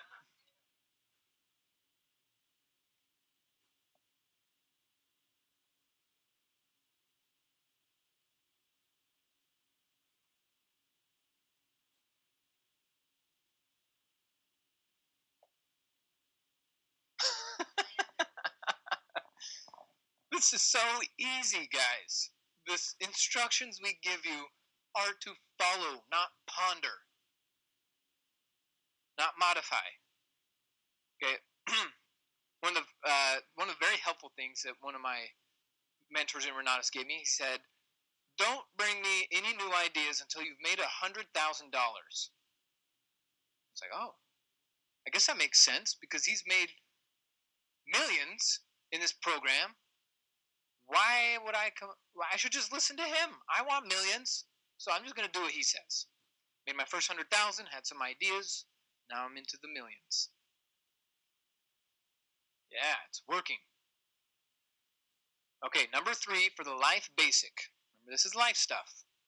You can transfer this to any skill. If you have a family member, a friend, someone who's struggling in their own world, not just in Renatus or whatever, in their own world, you can say, you know what? Have you considered the 4 life basics? And teach your friend, teach your family member this stuff to help them. So number 3 is the training balance scale. So the first side of the scale is the why side. It's the emotion, it's the energy, it's the intention behind. Okay, it's where most of the work is. It's where the important work is. It's in cleaning up the subconscious conscious filter. The other side is the action side, the how side, the plan side, the activity side. And they're not even. If you spend 50-50 on them, it's messed up. Okay, what we're really going to do is we're going to spend 99% of the time on the thought process. Okay? So in this training balance scale, the idea is take a class, take an action. Get the idea, then take a step. Take a class, take an action. Take a class, take an action. If you just take classes, will your life change? If you take action without classes, you could get hurt. So it's both. There's a balance, but it's not 50-50. Okay? We are magnificent creators as human beings, and all it takes is thought. But if we neglect that area and we're just really good with moving our body, we don't get everything what we could be getting. So let's clean it up. Main point on this basic number 3 is work on the thinking process. That's the main point on basic number 3. I am responsible. These are the thinking processes. You guys like that little picture up there? That's right, man. Drop the T. All right, the fourth of the life basics is the 4 levels of learning. So the first level of learning is what's called unconscious incompetence. Unconscious incompetence. What does that mean? It means you don't know what you don't know. Another way of saying it is double darkness. You don't know what you don't know. So, you guys, maybe you don't remember, but there was a time when you didn't know tying shoes was a thing. Tying shoelaces. There was a point in your life when you didn't know that that was a thing. Okay? So you were unconsciously incompetent of that topic. And then someone gave you some shoes, or you watched someone tie their shoes, and then you learned about shoe tying, and that you didn't know what it was. So then you went from level 1 to level 2, which is conscious incompetence. You now know that you don't know something. Oh, sorry. Conscious incompetence. You know what you don't know. You know it. Right? Have you ever gone into a friend's car and they have a manual transmission? And you're like, what the heck is that third pedal doing over there? I'm only aware of 2 pedals. Third pedal, you would be consciously incompetent. You know now that you don't know something. Okay? So it's actually a good place to be. It's where change starts to happen. Knowing you don't know something. Level 3 is conscious competence. Now you've gone through a training. Someone showed you how to put the loop through the thing, bring the rabbit around the hole, and boom, there's your shoelace. But you really have to apply. You have to think, and put your mental energy to it. Okay? You got to have the lights on to do it. Okay? Then, guess what? You'll transition. Level 4 is unconscious competence. You know it automatically. Or, we could also say you are manifesting your desires at record speed. When you know this stuff, do you have to think about tying your shoes anymore? Does the light have to be on? Do you have to do a little singy song rhyme thing to do it? No. So this concept, we're now just going to take to the Renatus world. So most of you are not in level 1 with Renatus. You're in level 2. You know you don't know stuff. And a lot of you are in level 3. You know it, just it's not automatic yet. So the reason this is important to know is because you want to recognize your evolution. Right? I'm on level 4 with some stuff. But I'm on level 3 with some stuff and level 2 with some stuff. That's fine. But knowing that you're evolving is important because then you can measure your progress. How long does it take to tie my shoes now? Or if you're driving that manual transmission, how many times did you stall it today? Pretty soon you won't even think about it. And now you're eating a sandwich and driving and talking on the phone and shifting all at the same time. So that's why it looks so easy for people like me and Hugh to do this stuff. We're just on level 4 with it. And so that's going to be a goal for you guys. Get to level 4 with anything, especially with building a business. But if you want to pick up a different skill too, just know you're going to go through all 4. Okay? So simple steps of evolution: unconscious incompetence, conscious incompetence, conscious competence, unconscious competence. Okay? These are the 4 basics of life. As you're going to evolve, just recognize your evolution. Pat yourself on the back. Okay. All right. After the 4 core beliefs, we will take a break. So those were the 4 basics. Before I move from that, what clarity can I provide on that topic? Did you guys notice I'm not asking what questions do you have? What clarity can I provide on that topic? Especially when you're trying to get your customers to buy from you, don't say what questions do you have. What clarity can I provide? Roger.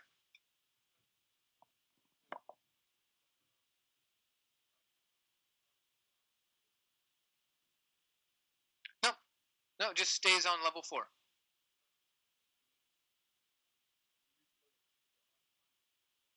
Yes.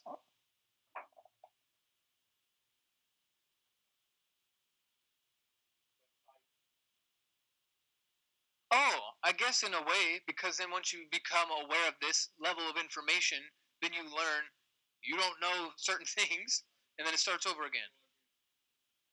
Yeah, yeah. The more you know, the less you know.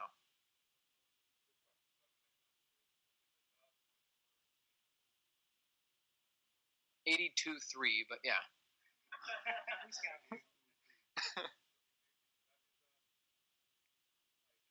Hmm. Yes. Yes. Yeah. Yes. It's just, yeah, it's an evolution. Yes. Never ends. When you put it in that context, now I understand. Yeah.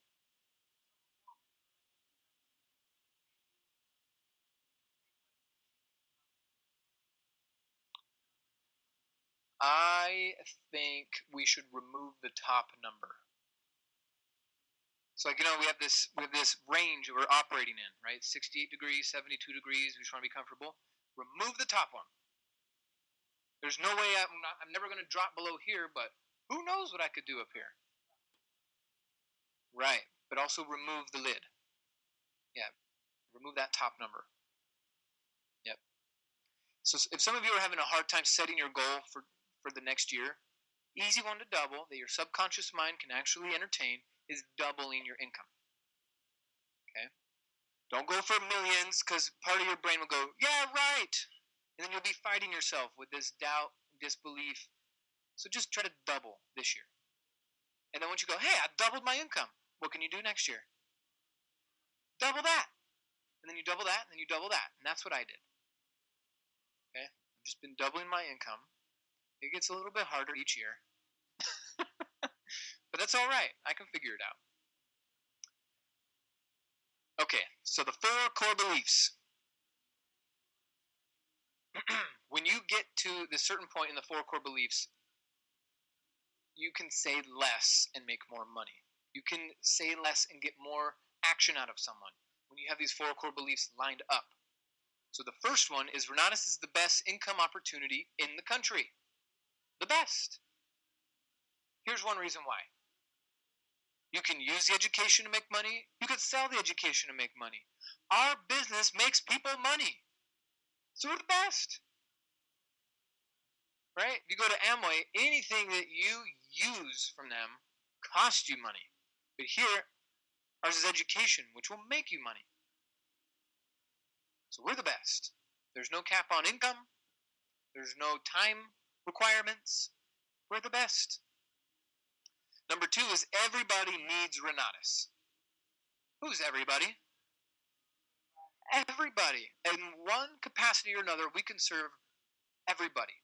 Some people need to make more money. Some people need to pay less tax. Some people need better asset protection. Some people need more insurance. Some people need stronger rental property. Some people need a cleaner philosophy. Some people need, it just depends on who we find. The millionaire and the bum on the street, we can help them both. Now, with that being said, don't invite bums to the meeting. Okay? All right? Every once in a while, they'll be like, just, and I know the recruiting student is like, but I really want to help them. I know. I want to help them also. But they need help with a house first, not with buying real estate investing education. Okay? So they need help too. Just time and place for them. Oh, will you tell them I'm not here? Answer, just tell them I'm not here.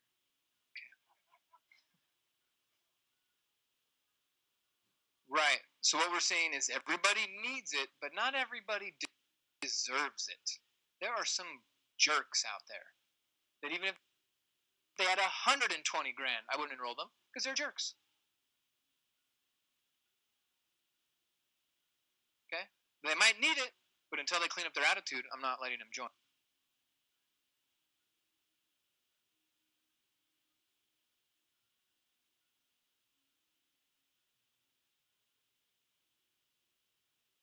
And you know when you do that, how bad people want to join when you say that?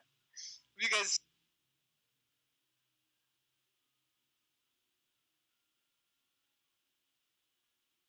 And that to me, appeal telemarketing skit.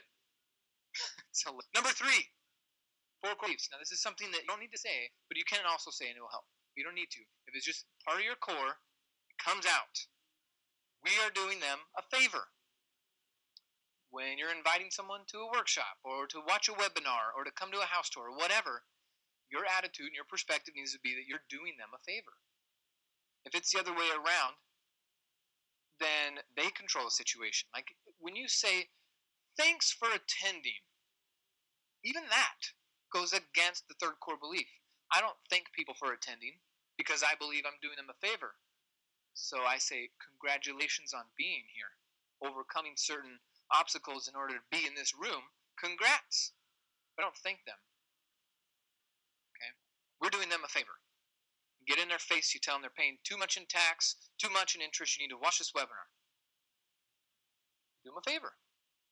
Oh, but I'm busy. Okay, I'm going to do them a favor and help them get... Oh, well, if you're too busy to fix your money, I know why you're broke. Say that stuff to people. I know why you're broke. I actually just bought IKnowWhyYou'reBroke.com. I'm going to make something with it. I don't know what yet, but I know why they're broke. So we need to fix this stuff. So you're doing them a favor constantly.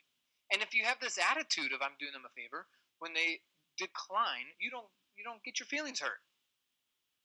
But if you're like, please come to the meeting, and they say no, how do you feel?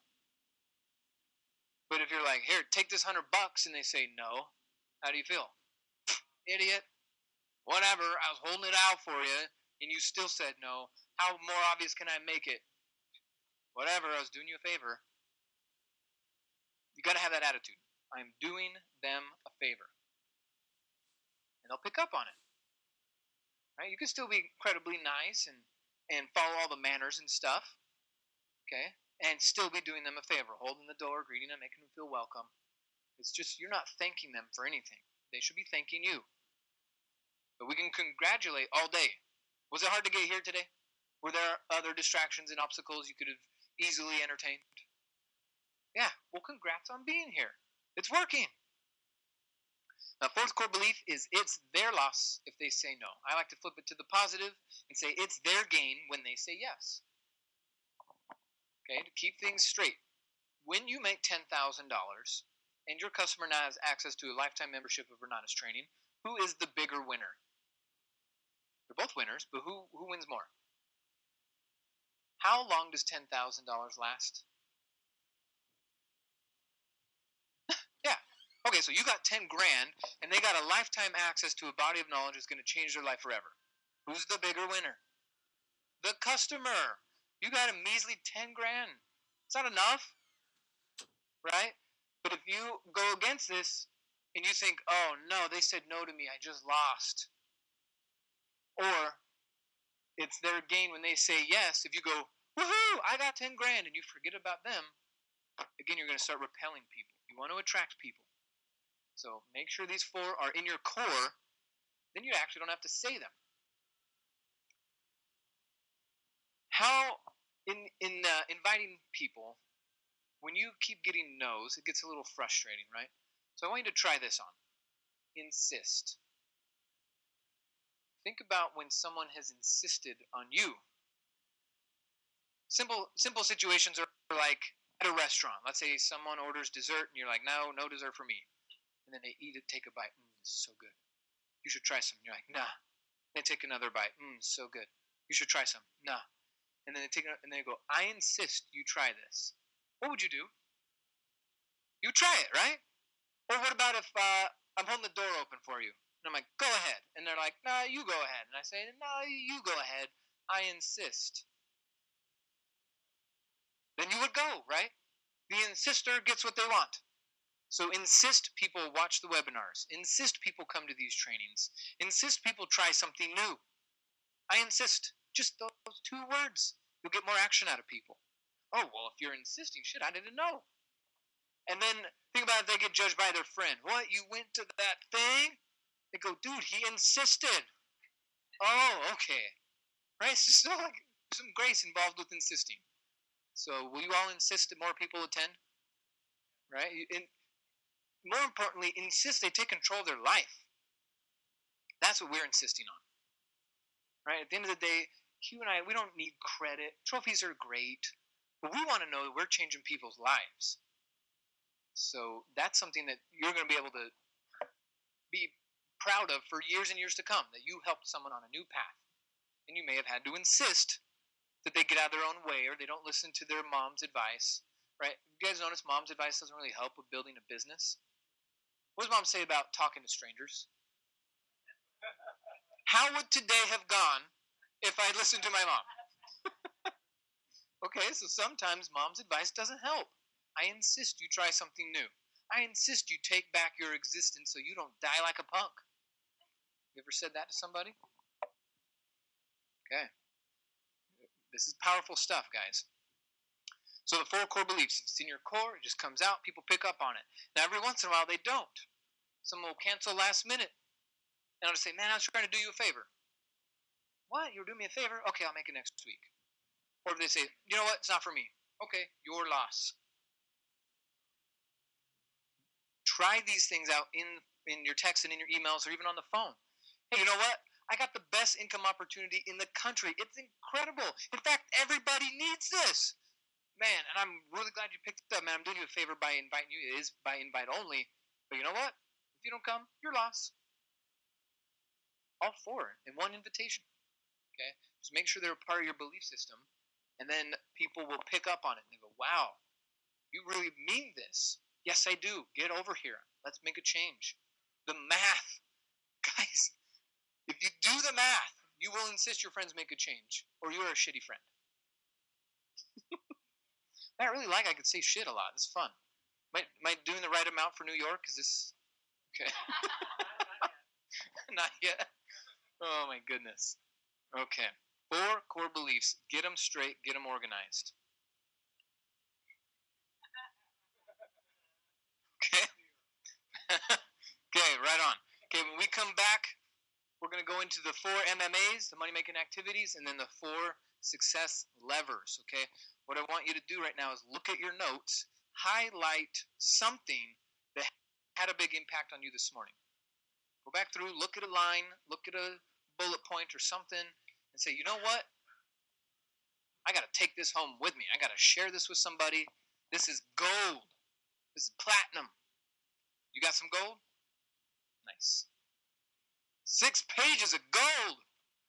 It's incredible. This is only the first half of the day. That's gold too.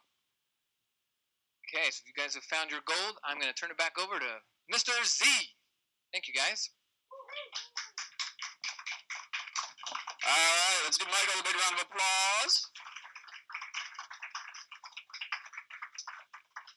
So this afternoon, Michael's actually going to go over a comp plan for you, and he's going to show you how to have an $82,000 month. But we can't get you to making money until we fix these 6 inches. And that's what Michael's working on. Some of you guys are going like, where's my engineers? Some of you guys are going like, where are the numbers?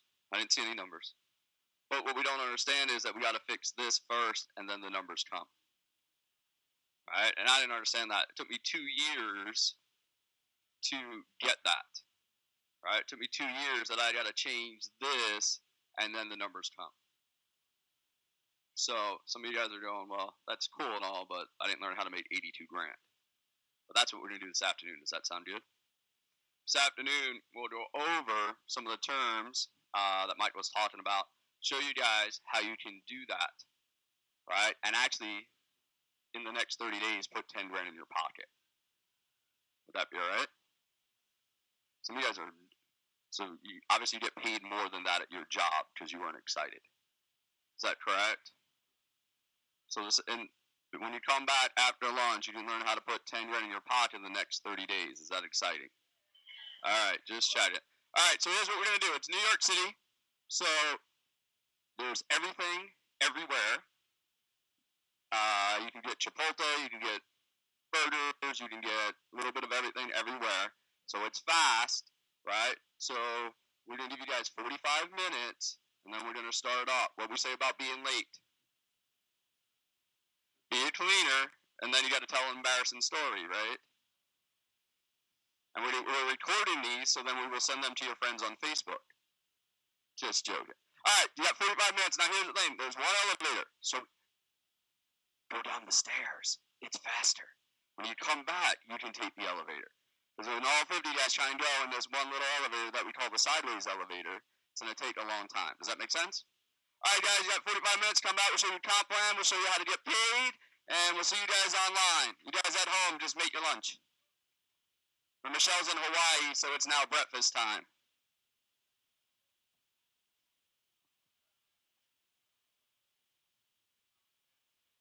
My occupation, I'm on vacation. If you don't like your license, you should go and change it. I'm on vacation every single day, cause I love my occupation. I'm on vacation every single day, every single day. Every single day, every single day. Every single day, every single day.